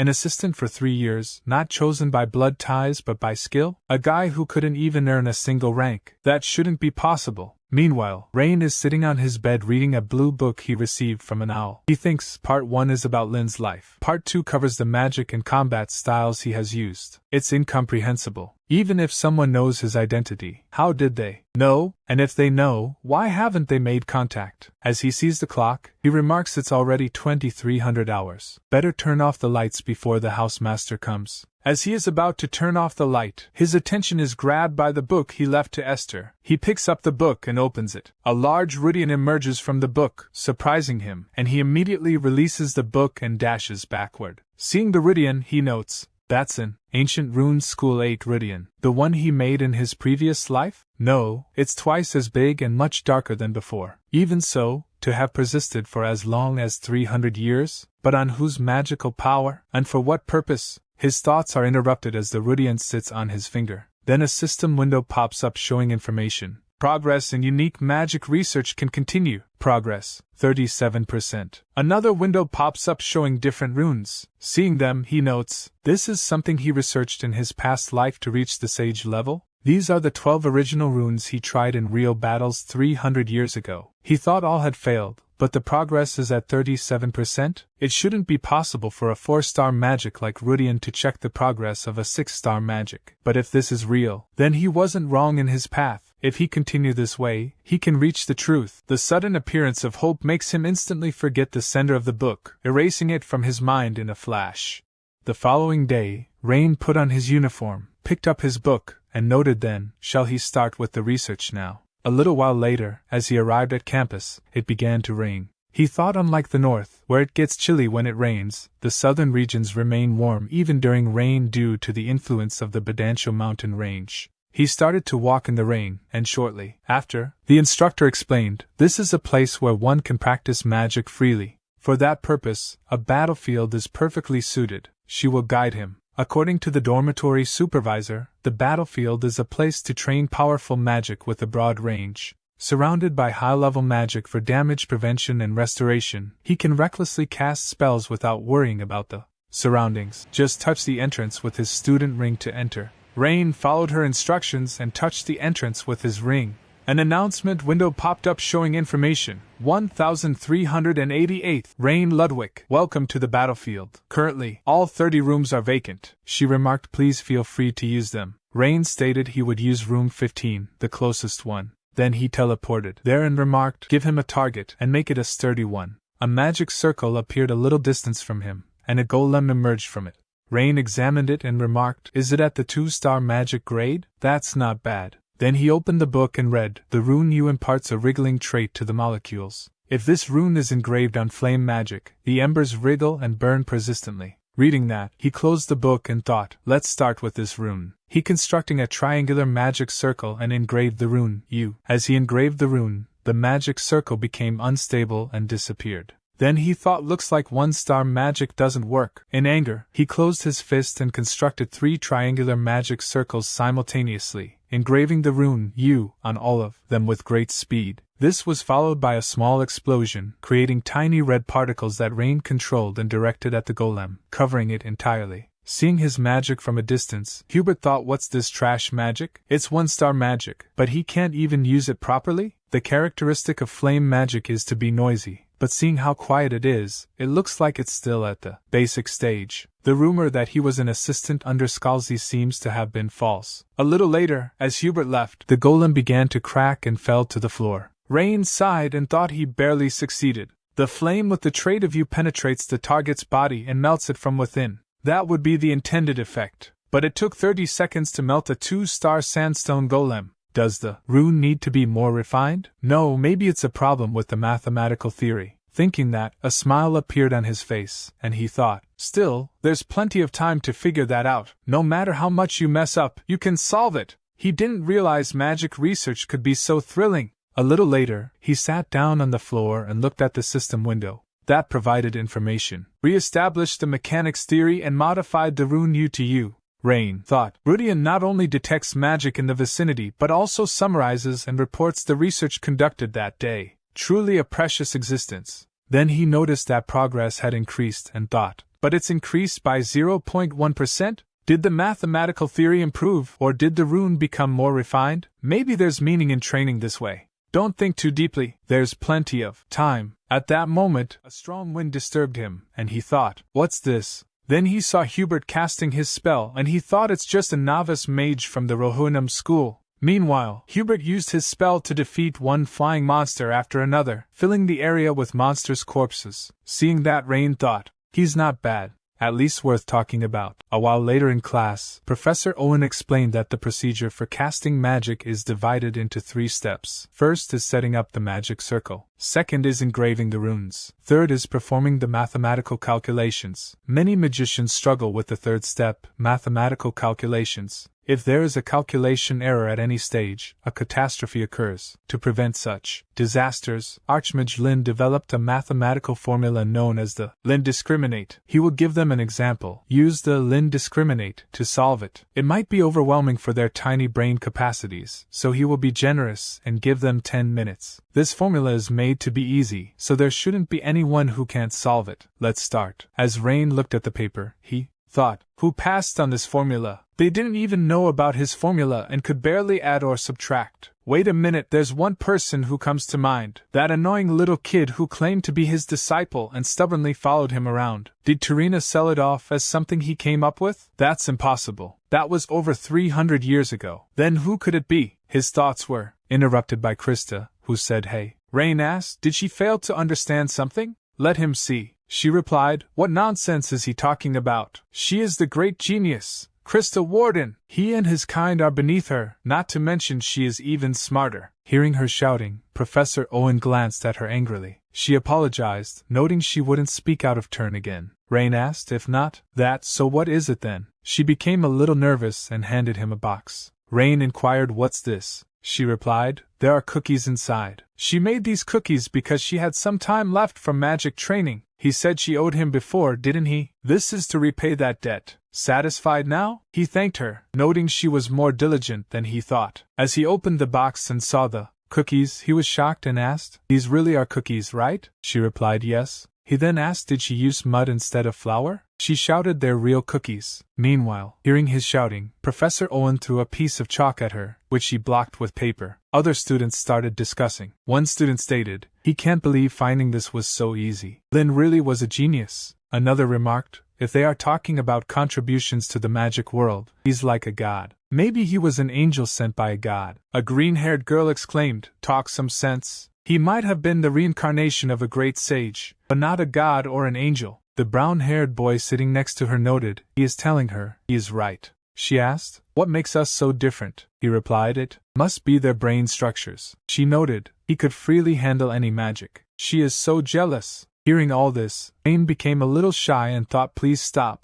Krista wondered, why is his face turning red? Is he being this shy over a few cookies? At that moment, Professor Owen approached her and noted, for a monkey who doesn't even attend classes, she sure knows how to defend herself. Is she interested in attending a special class? She became nervous and said, no teacher, she is sorry. Professor Owen stated, now submit her answers. That concludes today's lesson. During the 4th period, they went to visit different clubs. She asked, which club is he going to join? She is definitely joining the Magic Volleyball Club. The descendants of the magic lineage are obligated to maintain dignity by playing magic volleyball. Rain asked, really? What does magic volleyball have to do with dignity anyway? She thought he didn't know that. Rain noted, he will take his time and look around. See her later. Rain thought, Delon features various clubs designed for exchange and competition among students. These clubs are established for that purpose. The Combat Magic Club, the Fire Attribute Magic Club, the Festival Magic Club. Clubs are formed by students with common goals or motivations and receive activity funding upon approval from the advisory professor. It provides an environment for everyone to dedicate themselves to their research, separate from classes. There are many interesting places. He should take a good look around. But because of her, he is so distracted that he can't concentrate. She shouted, hey, come on, listen to what she is saying. Didn't Lord Ludwick mention? The magic lineage must join the Magic Volleyball Club. Rain replied, he hasn't heard that. And even if that's the case,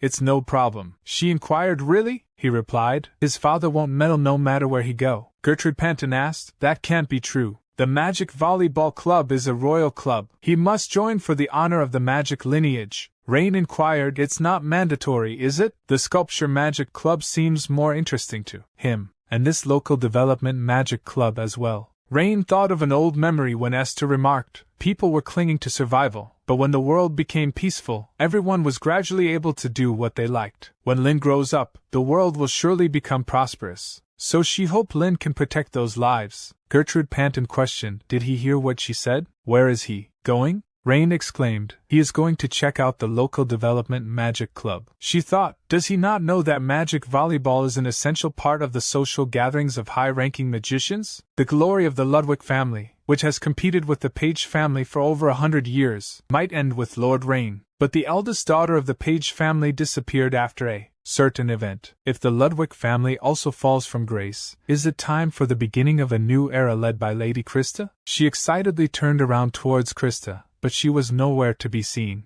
She thought, could she be following Lord Rain? Krista noted she was just curious about what the local development magic club is like. Rain replied he understands. She stated, and she definitely didn't follow him. Got it. Hey, is he listening? Rain replies with a simple okay. At the moment, they are arrived at local development magic club. And Rain think, is this the place? As they about to enter, they hear someone shouting how he is supposed to accept such ridiculous conditions. The person shouted at Logan, who replied, the strong take it all. Isn't that the rule of the Delton Club? This room will be useful for them, so hand it over. Rain asked, who's that? She replied, he really don't know. That's Logan, a junior member of the Chihak School. Rain then asked about the Chihak School. She note, what do he even know? It's a school that specializes in producing mages with a focus on martial arts. Rain replied he know that much too. However, Logan inquired, so he is saying that they should settle it with a duel, right? Do he even have the guts to duel against his senior? Local development? Why do he even need such a ridiculous club? Who would recognize it anyway? She exclaims, this happens often. To run a club activity you need a room. But if you want to create a club when there are no spare rooms, you have to take over another club's room. Rain asked, with a magic duel? She replied, correct. It's a clear and convincing method. He turned around to leave while saying, that's right. She asked, won't he join? Rain replied, he hate annoying things. Meanwhile, student with glasses remark, you 8 great schools might not realize it, but studying mathematics or advancing academics isn't the only reason magic exists. Logan asked, then what else is there? He explained, it's true that academic feats have led to the advancement of magic, but agriculture and relief efforts are areas where magic hasn't been utilized. Logan note, is that so? The student with glasses continues by saying, if they could find a way to use magic, they might easily solve problems like poverty. No, they definitely could solve them. This is a club that the seniors set up to make that happen. Even now, thinking about the people who are struggling, he absolutely can hand it over to him. Logan laughed and remarked, is he serious? If that were possible, the archmages and sages would have already done it. And Logan grabbed him and stated he can't even keep a club against a freshman. What's with all the talk? Have those seniors ever produced any results? Is there anything that has changed? Do he really believe that such pathetic research left by these useless people can change the world? He doesn't even dare to fight with magic. He must think it's trivial, right? It's so frustrating. So instead of someone he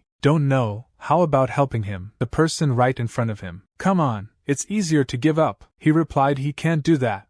Logan asked, it seems he can't open his eyes properly. Did he just wake up? Is he fully awake yet? Well, it can't be helped. He will help him open his eyes, as he about to throw him to the ground with great force. But he was interrupted by Rain's spell, causing him to lose the grip and drop the student to ground. And Rain asked, won't he have that magic duel with him? Logan asked, who is he? Rain replied he just joined as a new member. Then a system showed information the unique magic research progress and the surrounding environment can be continued, and an other showed progress rate 37.1% to 37.9%. Rain recalled the old memory of the past when he was Lynn. He think magic can do anything. It's not that everything is possible. There's more they can't do, but if they can create an oasis right in the middle of the desert, they can help travelers who are searching for water. Then Esther asked Lynn, can she ask him something? After this trip, can he create a few spells for her? Ones that everyone can learn and use easily. That can help people in trouble, and make people's lives a bit easier. Magic like that. Please create them with your hands. Logan note a new member, then he see Krista behind him, and he noticed his red eyes and black hair. He realized that he was Rain, and he remarked someone said a worn out, "Oops, his mistake." He have a habit of speaking his thoughts out loud. As a disciple of one of the grade 8 schools, he was on his way to greet the noble Lord Rain when he ran into him here. But it seems he mentioned a magic duel just now. Or did he hear that wrong? Rain replied he heard it right. Since he seems so eager to compete, shall he give him a match? Logan stated so he think he can beat someone like him, and asked is that what he think? Rain asked is he scared? Should he give him a handicap? He won't use any combat magic.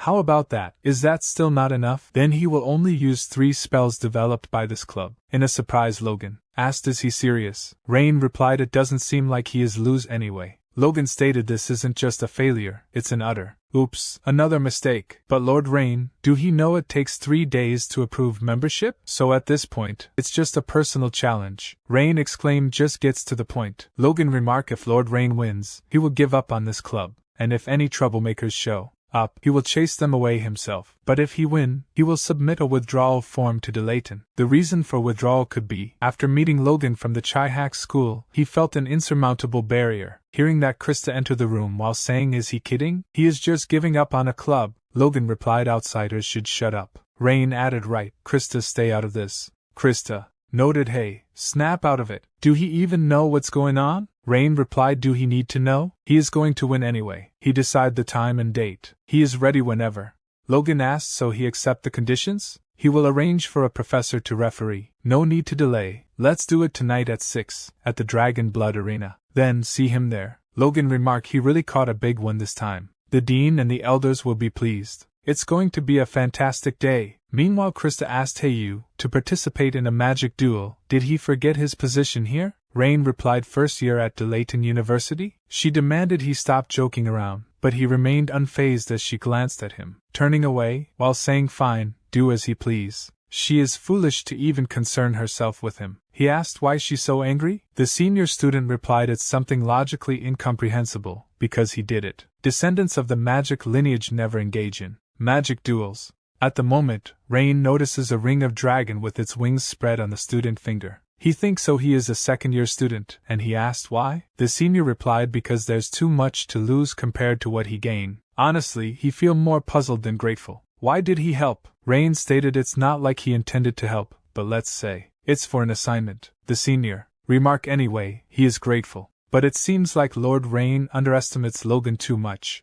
Rain asked really, is he that impressive? He replied Logan is a king-type magician, and particularly strong against general magicians who specialize in long-range magic. Plus, with his strong physical abilities and personality, he's fought in several magic duels before, and his victory rate is over 90%. He has embarked on a very reckless venture. It's all because he spoke carelessly. He might have exaggerated when he argued with Logan, but honestly it's not that grand of a club. He grew up in the countryside. The villagers pooled together their money to pay for his university tuition, so he thought to repay them in his own small way, to make the village a better place to live. That's why he joined this club and started researching magic. But things haven't gone as planned. The anxiety and restlessness only grew as time slipped by. He clung to it for personal reasons, but ultimately, he achieved nothing. It's pathetic, isn't it? It seems like it's God's will for him to quit. He is really sorry. He will be the one to participate in the magic duel. Rain asked what's so pathetic about it. He is the one who agreed to the magic duel. On that note, can he borrow a few books related to club magic? He need to get familiar with them for the duel. He will return them when it's over. He tried to stop Rain, but Rain stated do he know why Archmage Lynn started magic? That was to survive. Everyone starts out, for personal reasons. As he leaves the room, Rain thinks has the rumor already spread? This is turning out to be bigger than expected. At the moment, someone shouted his name from behind. He immediately turned around and saw the person was none other than his Aunt Ellen. She commented that she had finally located him and asked, have he been well? He asked why is she here for, and asked has she been well? She replied well her foot. She has been sleep-deprived recently, and thanks to him, she is wide awake now. She hears that he is participating in a magic duel against Logan from the 8 major schools, right? The whole school is in an uproar, isn't it? She must have heard wrong. It's true out that our cute little nephew sure stirred up quite a mess. Looks like she need to drink some liquor today. Rain noted his head's going to split. She walks away while saying if he get hit by Logan, it's going to hurt several times more than this. What is he exaggerating, you fool? Seeing her, Rain asked, is she worried? She immediately turned around saying, worried? Do she look like a pathetic aunt who worries and asks around about a guy like him? Don't flatter himself. He will only come to his senses after getting a good beating from Logan. As she's about to leave, Rain apologizes to her, and he notes he didn't realize it was something he shouldn't have done, but he assures her it won't bring shame to their family. She replied despite his intentions, it has already become a matter tied to the family's honor. Because of his rash actions, in the worst case, it could end with expulsion. But it's fine. He was really annoyed by those who laughed at him as a worthless offshoot anyway. Since he has started it, trample them properly when he go. The name of the Ludwick family is on his shoulders. Make sure others can't even think of climbing up to his level. Show them a proper lesson. A while later, as both of them arrived at the arena, Rain thinks, of course, Aunt Ellen, that was his intention from the beginning. At the campus, a student with brown hair asked, what's going on? Why is it so noisy? A student with green hair asked the running students. Hey, where are they going? One of them replied. The useless prince and the muscle-brained idiot are fighting. Meanwhile, many students and professors gathered to watch the fight. Professor Caroline inquired, which side is he here to support? Logan, his fellow student from the same school, or Rain, his student? Professor Owen replied, status, bloodline, and academic background don't matter. He will just cheer for whoever is overwhelmingly strong. The referee professor chuckled and remarked, you're naive, then announced, he is in charge of judging this magic duel. Since this magic duel is officially approved by the school will manage the winner's conditions to be fulfilled by the loser on a school level. Alright then, contestants from both sides, come forward. Logan removed his top and threw it away, with a devilish smile on his face. Seeing a magic engraved on his chest, a student remarked, wow, he came well prepared.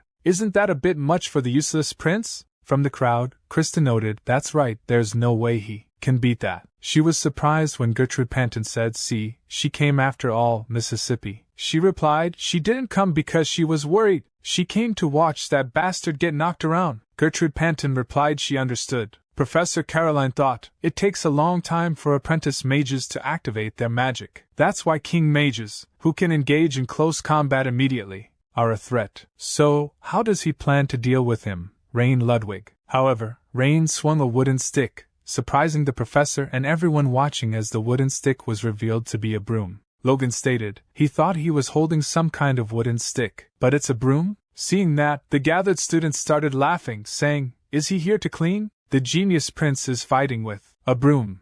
Krista covered her face in embarrassment. The referee inquired about it. Rain replied he borrowed it from the library. It's a good thing the cleaning is over. The referee asked, is going to use that in the magic duel? Rain inquired, is that not allowed? The referee noted, no, that's not what he means. Logan asked, is he asking him to look? He was so arrogant back then, but he guess he is going to sweep it all away with a broom? Just end it like this, Prince Rain. Don't show himself in a shameful way and just give up. Rain replied, it's always been like this since he came to college. It's really heartbreaking from the perspective of a senior. Logan asked, what does he mean by senior? Rain stated, what's with these young people these days, always talking back? He is not some kind of witch who casts spells with her words. Since when did mages become a tribe that fights with words? This angered Logan, and he leaned towards Rain. The referee stated, they are too close, so back off, both of them. He will make a final confirmation before the duel. If Logan loses, he will act as a guard for the local development magic club until graduation, and Rain will drop out of Delon if he loses. There can be no appeal against the judgment. Will they accept it? Both of them replied yes, they accept. The referee noted, good, then, step back. The duel will begin in 10 seconds. Then the clock started to ring. The students that are still on campus shouted while running toward the arena, it's time to start. So let's hurry up. Seeing them, Ellen's assistant inquired, is it okay for him not to go, Professor? She will handle the rest. She replied she is not going. The assistant remarked, she is so calm. Her nephew is about to do something big. Ellen asked, is she saying she is not usually calm? Flustered, the assistant replied, no, she don't mean it like that. And Ellen thought, brother, maybe Rain is the vessel of the wise. There's no need to watch. The outcome has already been decided. The referee announced, begin the duel. Logan laughed and declared, watch carefully, Prince. Once he drop out, he will never have another chance to see something like this. The Chihak School's secret technique for physical enhancement. Gertrude Panton noted she guess he thinks he can end it in one blow. Hubert and a professor observed, look at the activation speed, it's not bad. This is a magic that can break bones or rupture internal organs if even a little bit of magic control goes wrong. As expected, he's one of the top students of the Chihak school. Meanwhile, Rain stood still, doing nothing. Logan stated, he will finish him off in 10 seconds. Hearing that, Rain sighed. Logan then rushed towards him with great speed, preparing to land a punch while thinking, the useless prince can't even move. Even if he did, the result would be the same. Physical enhancement is a magic that performs both offense and defense at the same time. It creates a wall of magic on the surface of the body for defense, and at the point of impact, it explodes to damage the opponent. There's no way to stop this. He will end it with one shot. He will crush that annoying face to pieces. Rain used the broom to deflect his punch, and struck him so hard that Logan flew backwards with force. Seeing this, the students and professors were shocked. Professor Owen thought, the sealing technique of the Osiris school. The sealing technique devised by Grand Mage Lynn, who 300 years ago raised the Osiris school. It's the fencing technique of Grand Mage Lynn. It's said that it was established with the help of hero Esther, who believed that even magicians needed strength for close combat or melee situations. How did the successor to the Ludwick family learn that? At that moment, Logan regained consciousness and quickly got back on his feet. Professor Caroline thought the broom handle didn't even break. It would be normal for a broom to shatter if it hit a body wrapped in physical enhancement. Did he increase the strength of the object with magic? That's some terrifying magic control. What is that, child? Meanwhile, Rain sighed, and the gathered crowd started cheering for Rain, discussing, did he just see that? Logan was bounced off. Logan thought, what was that? Physical enhancement was broken by a mere cleaning broom? And by the useless prince of all people? Rain stated, 10 seconds have passed, but it's not over yet. It's not fun to bully a promising junior. He will finish him off in 6 seconds. Come on, charge at him. Logan thought, he is struggling with the situation he has been caught up in. He gritted his teeth in anger and stomped on the ground with full magic power, causing the ground to break and disrupt Rain's footing. Then Logan kicked the broken ground rocks at Rain, who blocked them with his broom. Taking advantage of the situation, Logan disappeared from view. Rain looked around and cast a spell on the ground. At that moment, another rock was launched at him from behind, which he blocked again with the broom. As he did so, Logan sneaked up behind him and kicked him, causing an explosion on impact. As the dust settled, Logan was the only one standing at the explosion place, while his foot stuck in the ground. Rain stated, before he start digging, it's magic applied to the field. Is he curious about the name of the magic? Anyway, it's a 1-star spell, and this is a spell that creates a temporary water break when a flood occurs. It's a 2-star spell. How is it? Quite useful, right? The crowd was surprised by Rain's fighting style. Professor Owen thought, climbing onto the platform built with broken rock pieces to secure both visibility and distance. It's a strategy to overcome Logan's close combat techniques. It's impressive how he turned the ground into a mud pool, anticipating the attack and binding Logan's feet. Moreover, the 2 necessary magic spells are activated almost at the same time. Professor Caroline thought, who would think of that as mental arithmetic? She stated, it looks like it's almost over now. Professor Owen replied, that's right. Meanwhile, Rain threw the broom toward Logan. This surprised the professors and everyone watching. Krista shouted, what is he doing, you idiot? All he has to do is throw a long-distance spell and it will be over. Instantly, Logan rushed toward Rain, breaking the broom that was thrown at him, and was about to punch Rain with full force. To Logan's shock, he was suddenly covered in plant shoots that restrained him, surprising everyone watching. Rain stated, and this is a magic that breathes life into dead plants. Although the duration is only about 10 seconds, he can use it like this too, with a broomstick. Rain continued, he only used 3 spells as promised. Shall they end it now?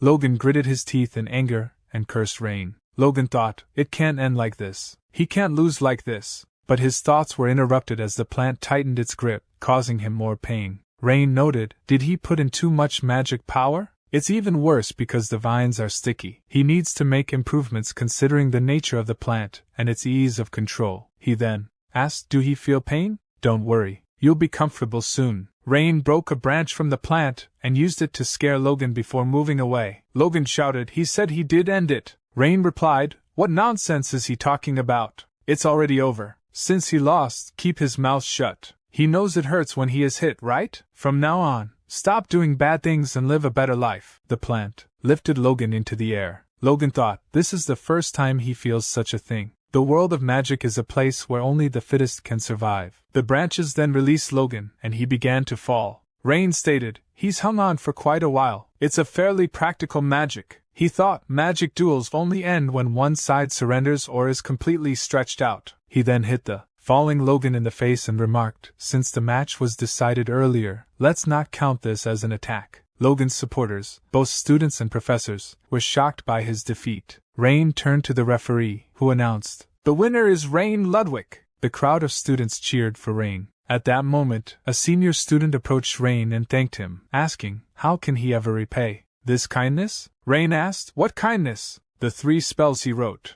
No, the other spells too. The completion level is low, but he sensed it. He think his senior's efforts were not in vain. He is sorry, he was talking nonsense. But can he ask him one favor? Please make a lot of magic to develop their hometown in the future to the point where he doesn't have a chance to step in. He will do a good job, definitely. Rain bid the senior goodbye, who happily bowed before him. Rain thought, at this time, what would Esther say? No, let's not think about it. He is not Esther. Maybe he saved some face. Later that night, senior students discussed the event. One student noted, the useless archmage knocked Logan down. Another student asked, does that make sense? A third student added he saw it clearly with his own eyes. Just as the Rivardans said, his skills were no joke. In the end, he even preached to Logan and blew him away. The second student asked, was he not the useless prince but the temperamental prince? Meanwhile, Logan, hearing all this while lying on the bed, stood up, feeling pain in his head. At that moment, Professor Owen, standing near the window, asked, how does he feel about tarnishing his school's name? Logan immediately turned around, saying Grandmaster. Professor Owen stated, he told him to address him as Professor here. Did he forget already? Logan replied, he is sorry, sir. Owen sighed and suggested he take a break. Logan replied, he nearly beat him to death. Professor Owen remarked, stop pretending to be a genius. Does he think he can do anything just because he is famous? Logan replied, no, he doesn't think so. The professor asked, do he know about Scalzi Ludwick? It seems students from the Leverton school are talking about him. They say that the old man exploited Rain for 3 years as an assistant. The fact that Scalzi, who is cold and indifferent, kept Rain under his wing for 3 years means Rain's skills are real. This man will someday become a key figure representing the magical world. So, from now on, try to get to know him. Logan thought, he will not acknowledge Sega's eldest son, and he replied, he doesn't like that low-level scoundrel. Next time, he will make sure he knows his place for sure. The professor noted, looks like it's not just his brain that doesn't work, even his eyes can't see properly. Nothing will change just because he refused to admit defeat. Logan asked, what does he mean by that, Professor?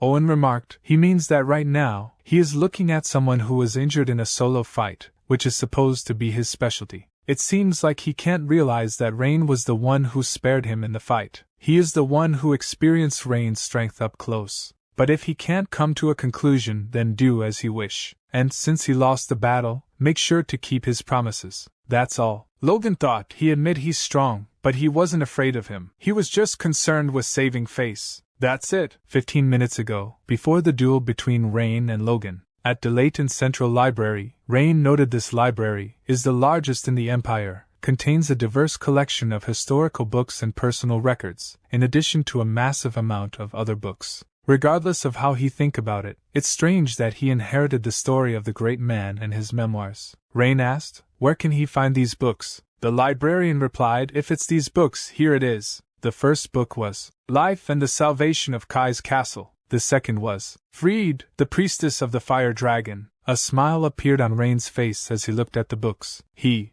recalled an old memory when Freed stated, let's make a bet. Which one of them will have a larger autobiography? Lynn replied, what's the point of self-driving cars? They are all after money, aren't they? Freed asked, is he not confident in himself? Is he afraid because his opponent in the bet is the Dragon Priestess? Lynn replied, okay, let's try it even if the outcome is clear. Freed remarked, if she provoke him like this, he has no choice but to respond. Lynn asked, what is he talking about? Who brought this up in the first place? Esther added, then she will bet on Lynn. Freed asked, she always encourages this child? Lynn replied, it's okay, everyone has the right to choose, and asked, but why him? What's the reason? Esther replied, just because of this and that. Lynn asked, what? Is she trying to back off now? What's this? Just say it, she replied. She suspects that she will not live long because of her traditional lifestyle, and Kai's is the oldest in their group, so it's likely that his life will be shorter than mine, and Fried won't be much different from them. But Lynn is young, perhaps he has the longest lifespan among them, isn't that right? So he's the most likely person to have the largest autobiography. But naturally, no one knows what the future holds. However, she hoped that she will be able to see Lynn's greatness for herself one day. At present, Rain thought, but he was the first one to die. Congratulations, Fried, she is the one who won. He sat down and compared the width of both books, thinking Kai's life story seems a bit larger. The life story and achievements of Kai's castle. He was praised as the saint of archers. He founded a school focused on drinking alcohol and archery and trained many students. He even married a noblewoman and left descendants. He is glad he had a happy life. Then he opened the other book, Fried, the priestess of the fire dragon. A little while later, as he read the book, he thought, there are no remaining records of her after 1168. It's certain that she led the Republic for a long time as a sorceress, but her whereabouts couldn't be found after that, and she didn't appear again until 1200. Therefore, the Association of Republic Sorceresses officially declared Fried's death. The girl who loved loud things died quietly alone. Well, that could happen, because people change. Recalling her, he thought, no, that makes no sense. He knows Fried better than anyone. It's completely impossible for this loud woman to die alone. What happened to her? Could it be that she disappeared because of someone else's doing?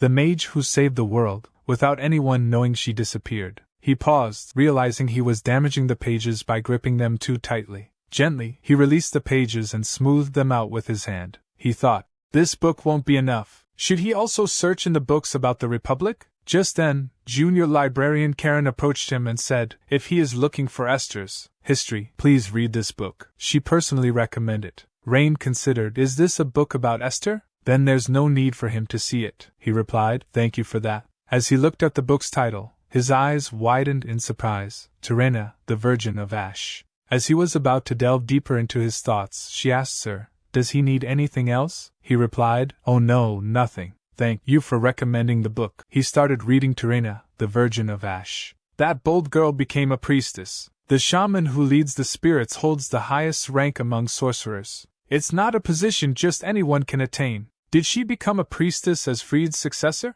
Noticing her lifespan, he wondered, can people really live that long? Does this mean something? As for the information related to Fried, he doubted its credibility. He thought, he needs to find a book from the Republic. It's already time for the magic duel. Does he just need to silence that person? Actually, he doesn't care much about that. Since he said he did do it, he think he should go. He asked her, can she keep this book for a while? If anyone wants to borrow it, please don't give it to them. She replied, it's hard to keep it for a long time, but she will keep it for now. Don't worry, he stated. He will be back in 15 minutes. After finishing the magic duel with Logan, he ran back to the library. As he arrived, Karen seemed confused and was looking for something. She asked, sir, he didn't take the book when he left, did he? Rain replied he didn't and asked, why is she asking? Did the book disappear? She replied yes. By the time she finished her work and returned to her seat, the book was already gone. Rain asked, could someone else have taken it? She replied, that's impossible. If a book is taken without being checked out, the magical alarm goes off. Rain thought, exactly at this time. How could this have happened? He doesn't think she's lying. She exclaimed, she is really sorry. It's shameful that the book disappeared after she promised to keep it. Rain replied, contact him as soon as she find it, or she can just buy a new one. He will pay for it. Please assume that he lost it and place an order. If she gives her a receipt later, he will pay. She replied, no, there's no need to go that far. He noted, there's no need to refuse. How much is the book? Even if he does it on his own responsibility, that's okay. She remarked, fine. She will deal with it as he said. Rain replied, yes, please. He thought, it's not her job to be so stiff, but she's a sincere person. She stated, she was surprised to find someone like him here. Really, thank you very much, Sir Rain. At night, as he lay on his bed, he thought, now that he think about it, it seems like he has heard a lot of people saying thank you to him, and because of that, he is just wasting his time. Yet, he doesn't feel bad, which is surprising. Is it because his body has changed? Or is it because he has more time in his life? Anyway, about this incident, there are a lot of strange things. The book, he left it to Esther, but it came back to him. As soon as he tried to search for his friends of the past, Tarina's biography disappeared. Could Tarina have something to do with this? That's impossible. She's already dead. She died hundreds of years ago. Kai's, Esther, and Fried too. The people knew. When he was Lynn, they're all dead. Then who's doing this? My head hurts. Then he opened the brown book that someone sent him through an owl. Rudian appeared from it and showed the system window. Seeing his progress, his eyes widened in surprise. He thought, why did his progress increase? Did using magic against humans increase progress? So, if he had a choice of any opponent, then was using violence the right way to increase progress all this time? There was a need to forcefully open the door to truth. How could that be possible? Let's not get carried away and think about it carefully. Power rules the world. It's true that it's logical. But he didn't think it could be done just by using force. Otherwise, he wouldn't do anything else. What's certain is that when magic was used against non-living targets, there was an increase of 0.1%. It's true that after the human fight with Logan, it increased by 0.8%. At the moment, he has no other evidence. It might be worth trying. However, using magic against living creatures within the school would be a problem. In that case, why doesn't he try becoming an adventurer? Because he needs money to buy the book as well. That wouldn't be bad. Right. The next day in the classroom, the girls greeted him. Good morning, Lord Rain. One girl asked, do he remember her by any chance? They are in the same class. Another girl noted she lived right next to his dormitory. A third girl remarked she saw him in her dream yesterday. What she mean is, her words were interrupted by Rain, who said he is sorry, but he has no intention of remembering their names or becoming friends with them, so could they please move aside? The red-haired girl noted, Lord Rain, he is too much. The girl with green hair exclaimed, he really has a way with jokes.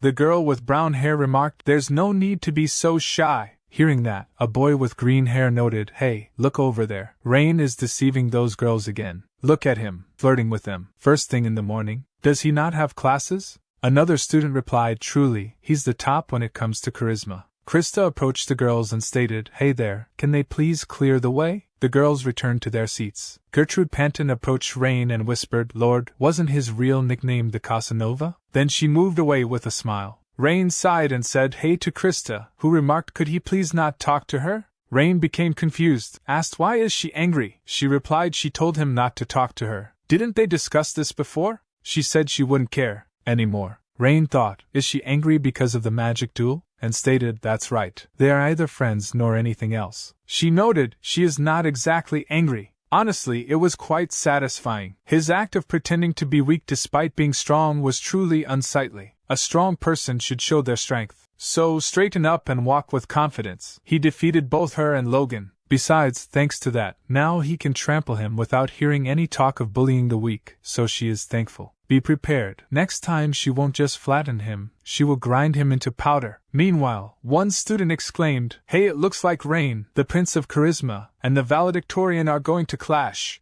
What an incredible matchup. Rain asked. First period is with Professor Owen. Is she going to keep standing there? She will get points deducted if she does. She replied, right, that's true. That was a close call, and thank him. Gertrude Panton thought, there's sweet lady, if she practiced her declaration of war speech all night, at least do it properly. At the weekend in the Central Library, Karen stated, there's been a problem. Rain asked, what's the matter? She replied, it seems all the books related to Tarina have sold out. She has inquired with all the publishers in the Empire, and they're all sold out. Rain asked about the reason? She remarked, she is not sure of the details, but the Golden Children of the Dragon Orthodox Church's Heresy Interrogation Agency have suddenly put all books related to Tarina on the censorship list this year. He asked, has Tarina been judged a heresy? She replied, it seems so. Rain thought, they made a posthumous heresy judgment. Why on earth is this happening? And he asked, has she read that book? She replied, of course. As a librarian of the Central Library, it's a must-read. Being a disciple of the great Mage Lynn and the priestess of the fire dragon, Fried, that person has left behind many great achievements, just like those two. He asked, was there anything strange in it? Like something about black magic? She replied, strange parts? Not by her standards. And since it's a biography, even if there were dangerous contents, they would have been filtered out by the censorship. Rain thought, the mystery only deepens, and stated he will have to go to the black market. She asked why go there? He replied, everything's available there. From books judged as heresy to artifacts eroded by the abyss, There's nothing that he can't find. He should be able to find books related to Turina quite easily. She replied, that's right. If it's the black market, he might be able to find it. But she is worried about the price. The rarity of it being a censored item would have driven the price up significantly. He thought, money really is the issue. Since the book is under suspicion of heresy, it would be too risky to take out a loan from the family to purchase it. She noted, it'd be at least 3 gold coins. With her salary, it's just impossible. Rain thought, he need to find a way to get the money first. He thought that, at least in this life, he wouldn't have to worry about money. A way to make a quick fortune. Should he sell magic scrolls on the streets? Or become a magic instructor? In times like these, a high-risk, high-return strategy is the only way to go. Let's see, the biggest bet he can place is his own life. Earning money by risking his life? Remembering something, he turned around, saying she has been a great help. She asked then, where is he going? He replied, there's something he wants to try doing. She asked about it. He stated, he is thinking of becoming an adventurer and earning some money in the process. She shouted, an adventurer? For someone from a noble house to engage in such lowly work, that's unacceptable, my lord. She will resolve it on her end, so please just wait a little longer. He remarked, if all goes well, he can quickly earn the amount required. It's the fastest method he can think of right now. She noted she is ashamed. The next morning, an old person asked, what's this? Rain Ludwick checked out the biography of Turina. First years aren't allowed to check out books during their first semester. Who approved this loan? She replied, it seems Karen did it, judging by the time. She's only been here for 4 months. He asked, where is she now? She replied, today is her day off. He asked, did she not receive the loan regulations? She noted, that's a possibility too, but Rain might have insisted on it. She's not the kind of child to make such a mistake. A boy with blue hair added, could it be a mistake in the name? He meant to write the name of Professor Owen, who comes often, but Karen's handwriting is so messy. It's hard to tell if it's Ellen or Rain. With everyone talking about Rain lately, she might have written it wrong in the confusion. Besides, lately, Karen has been enjoying secret meetings with Lord Rain. When you're in love, anyone could make such a mistake. The old person stated, really? If that's the case, then there's no problem. After the meeting, let's correct the borrower's name to Professor Ellen Ludwick. In the past, the concept of an adventurer was often associated with a perilous lifestyle, where individuals would risk their lives for the sake of money. This image conjured up thoughts of rough and rugged individuals, often gathered in shady taverns, ready to take on dangerous quests. Adventurers were seen more as thrill-seekers or mercenaries willing to put their lives on the line for a reward. However, this perception has significantly shifted over time. In the present day, adventurers are no longer merely seen as reckless individuals or mercenaries. Instead, they are viewed as skilled combat experts who provide valuable assistance to society. Whether it's protecting people, battling dangerous beasts, or taking on challenging tasks, adventurers have earned a reputation for being reliable and heroic figures. The top-tier adventurers, in particular, are almost regarded as heroes, reflecting how much the world's view of adventurers has evolved. As Rain entered the Adventurers Guild, he noticed a bustling scene with many people engaged in discussions. Amidst the chatter, he overheard a conversation between 2 individuals. One person lamented about the current state of business, mentioning that it was poor due to the absence of labyrinths, which are usually a source of work and income for adventurers. The second person responded with frustration, explaining that ever since the Red Dragon Legion departed, the Red Mountains had been overrun with beasts. This situation had created a lucrative opportunity for others who were capitalizing on the beast infestation, while he was stuck in a less advantageous position at the guild. As Rain continued through the Adventurers Guild, he overheard another group of people talking.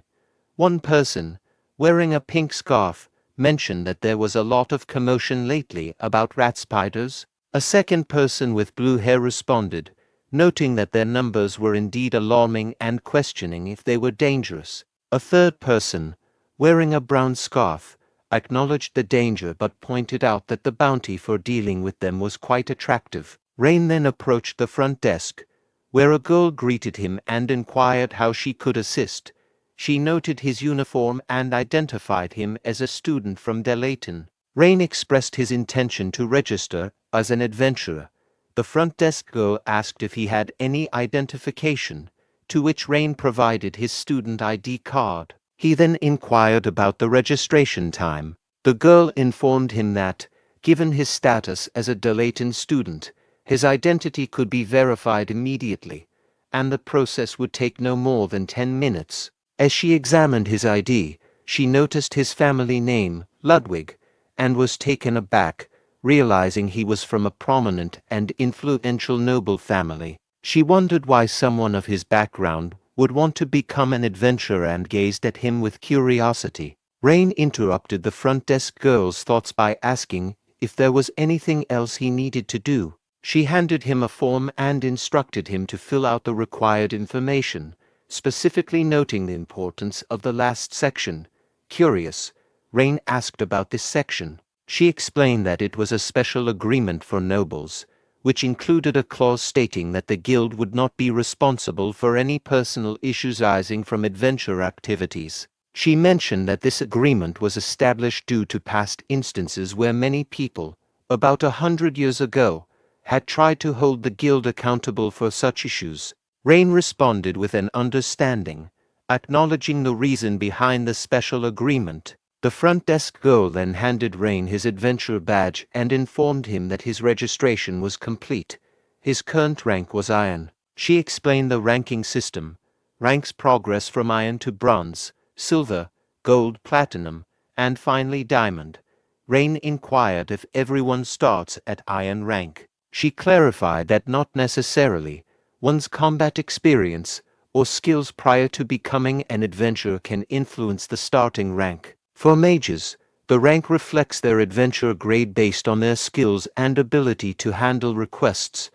Rain acknowledged this information. The girl added that, since he hadn't taken the ranking test, he was starting at Iron rank. Rain understood the explanation. The front desk girl mentioned there were additional details Rain might want to know, but he felt he had enough information and thanked her. She wished him well, advising that as his rank increased, he would have access to a wider range of tasks and encouraged him to do his best. Rain thought about his new status as an adventurer, realizing that with his badge, he could now enter dangerous areas and undertake bounties, like the one for eliminating beasts. Noting he had 4 silver coins, he decided to start by hunting the rat spiders that had been discussed. Later, as Rain reviewed the request for rat spiders on the guild's board, he noted that the bounty was 2 silver coins per spider. He reasoned that the low bounty indicated they were likely weak. Determined to catch as many as possible, he resolved to head out and start his quest. A while later, Rain arrived at the base of Dragon's Peak and observed the mountain, reflecting on how much it had changed. His thoughts were interrupted by a shopkeeper selling high-grade life potions for just 10 copper coins each, with each potion providing an extra life. Rain noted that since the dragons who once managed this area had left, it had been overrun by monsters. As people started purchasing the potions, with some buying 1 and others buying 4, the shopkeeper noticed Rain and called out to him. He warned Rain that the area beyond was infested with monsters and offered him a potion. Rain declined the offer. After walking for a while, Rain spotted the stone stairs leading to the shrine of the fire dragon. He noticed they were still well maintained and thought about climbing them in the past with his friends, recalling fond memories. He thought about Fried and felt relieved that her hometown was safe. Determined, Rain declared to himself that he would rid the land of all the pests. Just then, a person with green hair called out to him. The individual, named Renlam, addressed Rain, recognizing him as a mage and noting that there was no point in trying to hide it, as Renlam's keen observation skills made it impossible to fool her. Rain responded to Renlam, saying he wasn't trying to hide his mage status and that anyone could identify him by his uniform. He questioned Renlam's showy behavior. Renlam dismissed Rain's concerns and insisted that he join their party, as they were in need of a mage. Rain asked for more details about the party. Renlam introduced Bart, pointing to a large figure behind Rain. Rain was taken aback by Bart's enormous size and exclaimed in shock, questioning how someone so monstrous-looking could be human. Renlam responded to Rain's reaction by saying it was harsh to judge Bart based on his appearance, explaining that despite his looks, Bart was actually quite sensitive. Renlam then introduced another party member, Sammy, who was the cleric responsible for healing.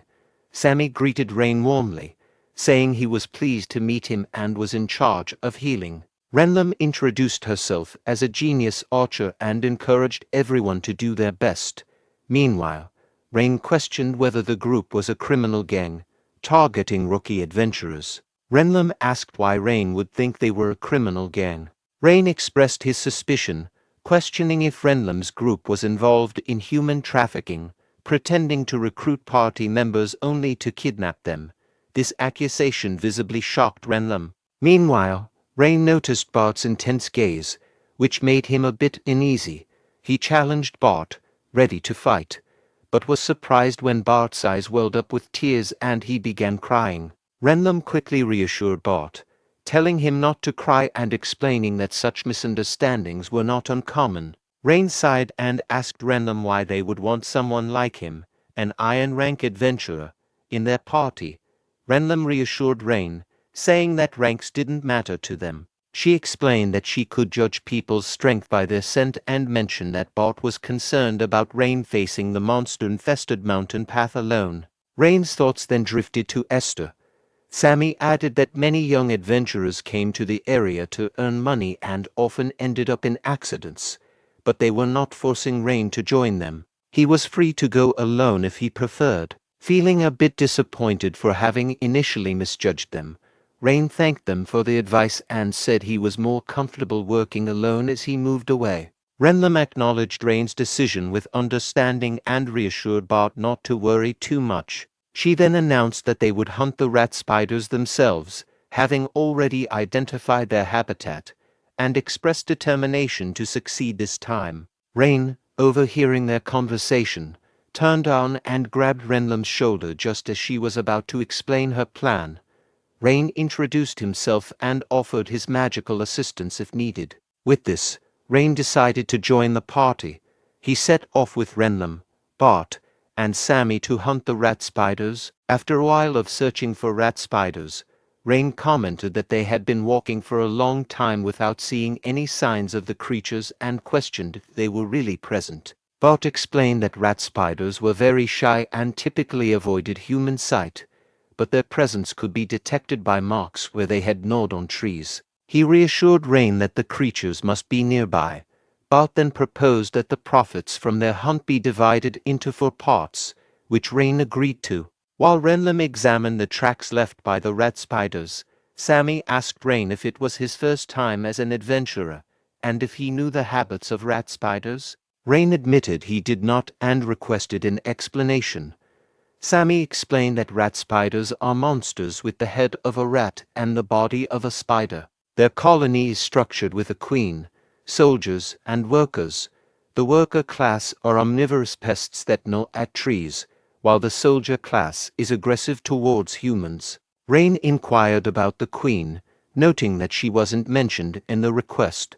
Sammy clarified that the colony in question didn't have a queen. The strategy was to focus on killing the soldier class, as the queen rarely surfaced and was not a primary target. Rain questioned why they should leave the queen alone and not attempt to kill all the rat spiders.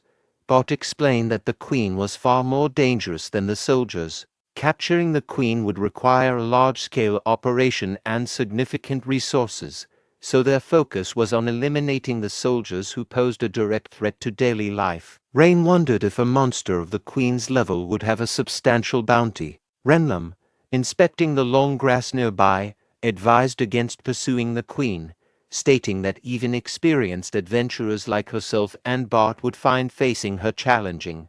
Renlam then discovered the rat spider's hunting ground and eagerly jumped in to start the hunt. She used his archery skills to take down the rat spiders, while Bart employed his axe skills for the same purpose. Meanwhile, Rain and Sammy stayed back, observing the battle without actively participating. Renlam and Bart coordinated their efforts to fight the rat spiders, watching out for each other during the battle. Suddenly, another adventurer shouted from behind, warning them that the rat spiders were swarming in their direction.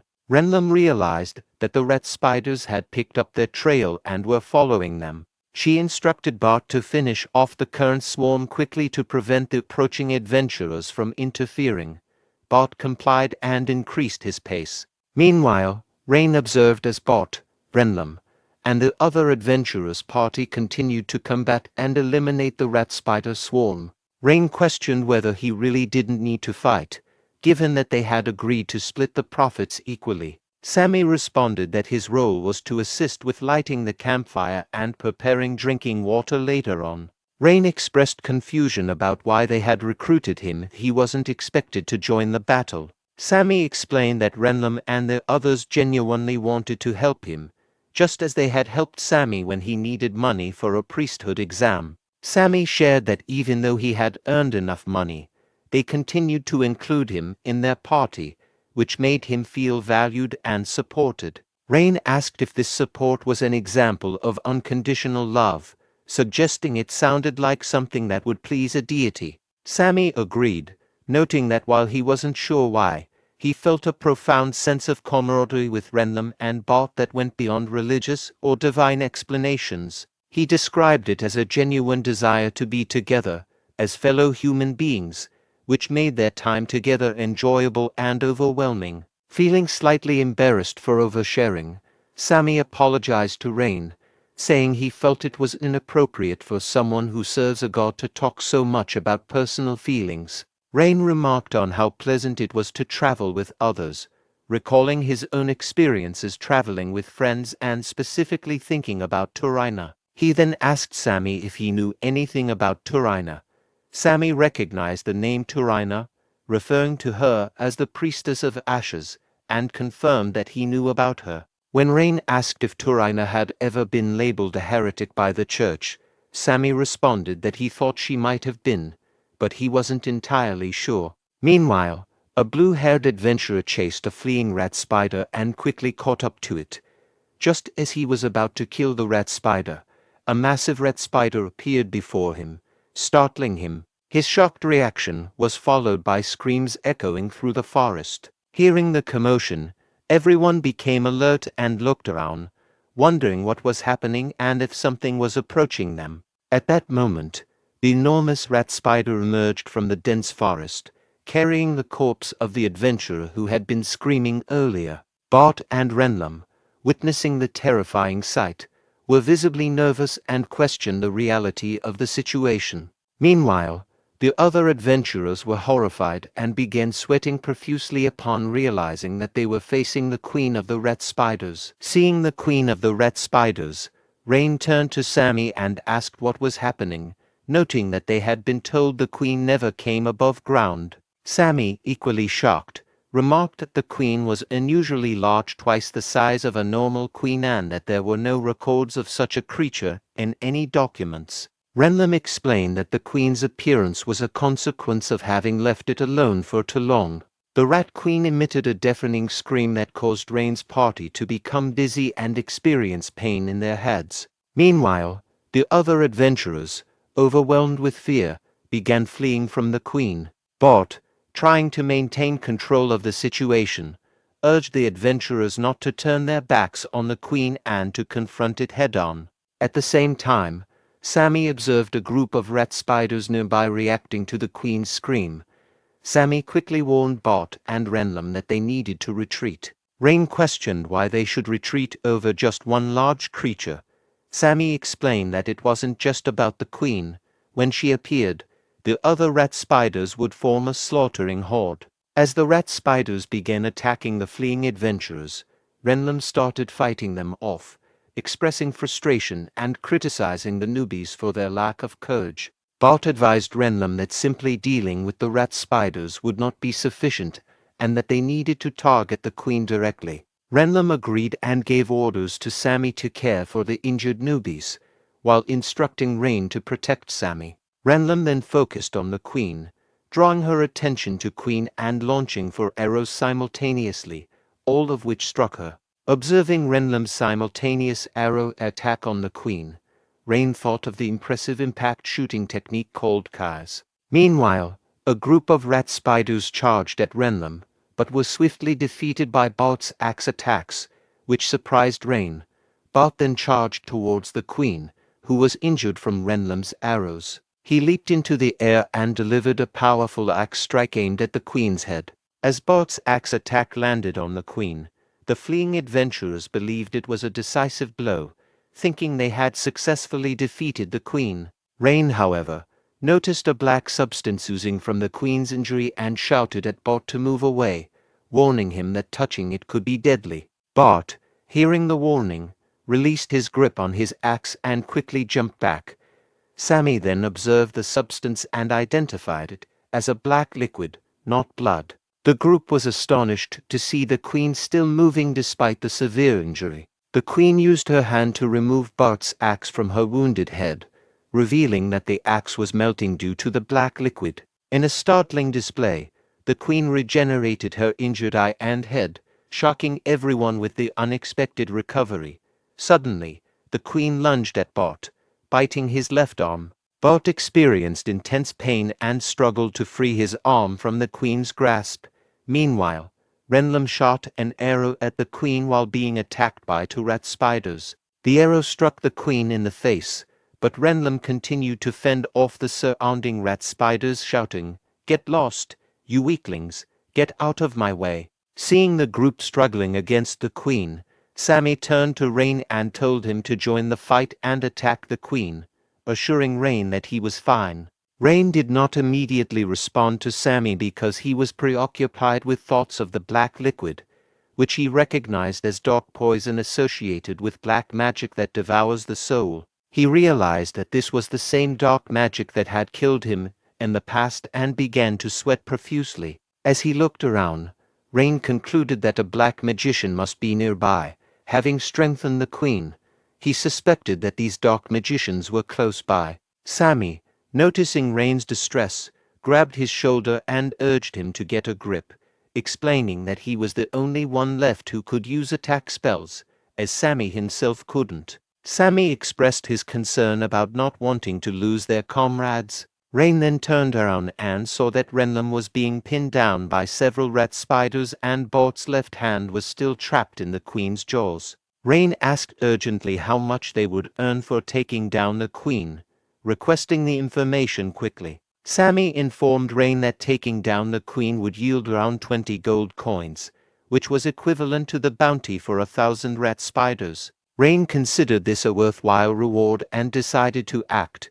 He cast a spell on the arrow Renlam had previously lodged in the queen, causing intense pain. The attack drew the queen's attention, prompting her to immediately begin healing herself. Rain followed up by casting a light spell that blinded the rat queen and her minions. Using the opportunity created by the blindness, he employed his plant magic to throw Bart and Renlam to a safer position. He instructed Sammy to attend to Bart and Renlam. Turning to the other adventurers, Rain urged them to ensure the healing priest was protected and to form defensive positions quickly if they wanted to escape alive. The group surrounded Sammy as instructed. Rain then launched another attack aimed at cutting one of the queen's legs, but she immediately healed it, prompting Rain to think that losing a leg didn't hinder her at all. Realizing that he needed to engage the queen at close range, Rain rushed towards her, fighting through her minions along the way. Meanwhile, Sammy, while healing Renlam, expressed concern for Rain's safety. Rain, approaching the queen, used a fireball spell to create a distraction while setting up a 3-star magic circle. However, he was surprised when the queen's speed disrupted the magic circle, leading him to doubt the effectiveness of the 3-star spell and the limits of his magic usage. Staying calm, Rain decided he needed to understand the enemy better. He activated Belsidius and was surprised to observe that a 3-star black magic spell was being used on the rat queen. Rain quickly cast a spell to jump away from the queen, reflecting on the high concentration of dark poison and realizing that enduring it with his body was impossible. He considered using Belsidius to intercept the poison but worried that desperate measures like 4-star magic might be too risky. He recognized that a failure could be fatal and suspected that a black magician was nearby.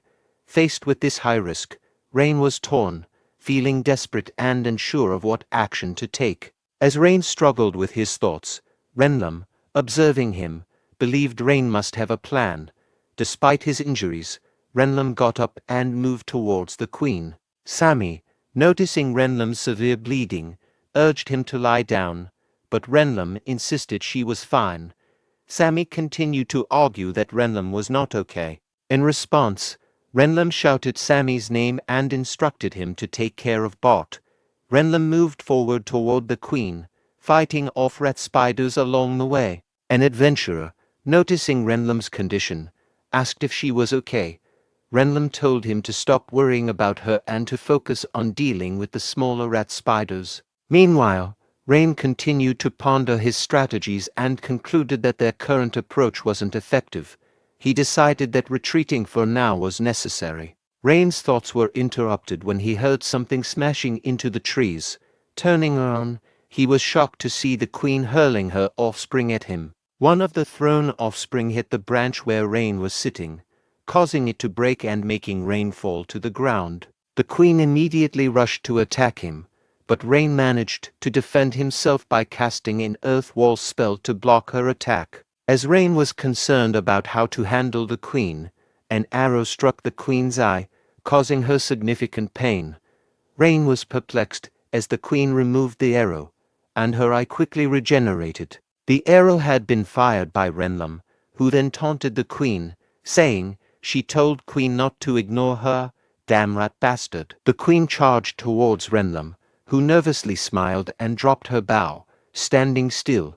As the queen prepared to attack him, Rain, frustrated, was about to cast a light spell. However, Renlam quickly drew a dagger and threw it at the queen, hitting her in the air.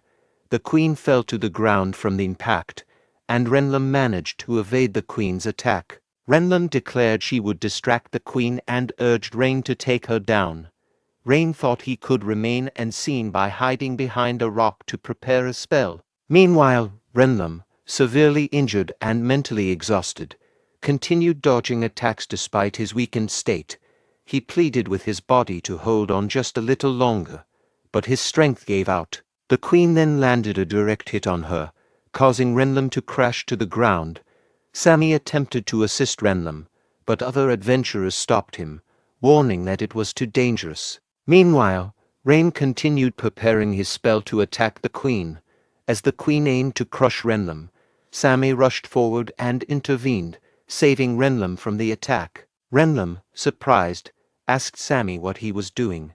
Sammy told Renlam that everyone needed to survive and return safely so they could all smile together again. He urged Renlam to stop acting recklessly and began healing her. Renlam apologized and said she would write an apology letter when they returned. Sammy agreed and insisted Renlam prepare for it. Both then readied themselves to confront the advancing Rat Queen, who charged towards them to attack. Rain's spell activated, creating a massive tornado of fire around the Rat Queen and setting it ablaze. Observing the spell, the others noted that the magic circle was formed by 4 triangles with runes inscribed as angle, Yolgyun, and explosion, and that it involved complex equations including 14 polynomials and 7 rational expressions. The spell culminated in a powerful explosion that ultimately killed the queen. The adventurers were astonished by powerful magic spell. Meanwhile, Rain, leaning against a rock, thought to himself how he used to perform such feats effortlessly in his previous life. With the queen's death, the influence over the rat spiders dissipated, causing them to revert to normal and flee. The adventurers quickly urged each other to prevent any of the escaping rat spiders from getting away. Sammy rushed to check on Bart's condition while Renlam observed the burned remains of the Rat Queen, reflecting on how Rain had taken down such a formidable foe with a single spell. Sammy began healing Bart, who was injured but had a strong constitution. Renlam, feeling dizzy from exhaustion, asked about Bart's condition. Sammy reassured her that Bart would survive and recover without major issues. Renlam sighed in relief and expressed gratitude for the outcome. Bart, concerned, apologized and asked if Renlam was okay. Renlam reassured him, saying she had received first aid and was fine, attributing their difficulties to bad luck. She was astonished by the Queen's unexpected regenerative abilities, noting that there were no records of such traits in the Guild's database. She also commented on Rain's impressive ability to defeat the Queen in a single attack. Rain was unconscious from magical overload.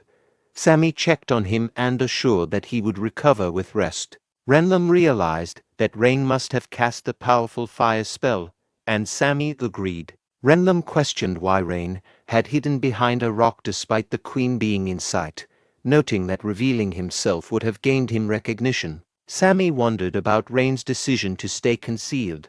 Renlam emphasized that healing Rain was the immediate priority and suggested discussing other matters later. Meanwhile, Rain experienced a dream from his past life where he insisted on not having his name included in records. Fried questioned his request, and an old man expressed confusion about Rain's wish to avoid being listed as a hero, noting that it was intended to honor his contributions to humanity. In the dream, Esther asked Lynn if she disliked them, to which Fried responded with annoyance, calling Lynn a troublemaker. Lynn clarified that she wasn't on the journey for a grand mission or destiny like Kai's, Fried, or Esther.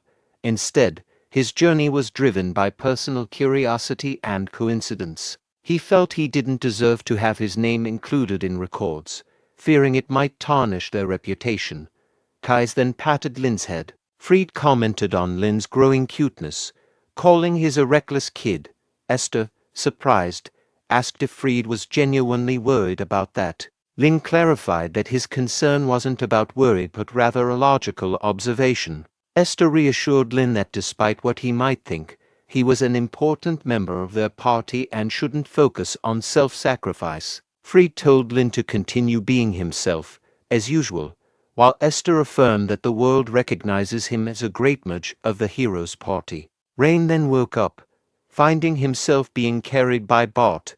He asked where he was, and Renlam informed him that they were on their way back to the academy. Rain thought about his return to the Golden Rose Academy, noting the exhaustion and relief that the black magician hadn't detected them. Bart then asked Rain if the fire spell was his doing, and Renlam confirmed his suspicion, insisting that Rain shouldn't lie about it. Rain acknowledged that he wasn't hiding his role in the spell, and Renlam revealed that she had reported the use of a merchant's scroll instead of Rain's spell to keep it a secret. Rain preferred to leave it as is. Renlam expressed his gratitude, noting that Rain's magic had been crucial in saving them and offering her thanks. Rain insisted that he hadn't done them a favor, while Sammy suggested giving all the reward money to Rain. Renlam agreed, but remarked that she had expected Rain to offer the money to everyone or suggest a fair distribution. Rain's reaction was one of surprise, noting that the reward was his rightful share.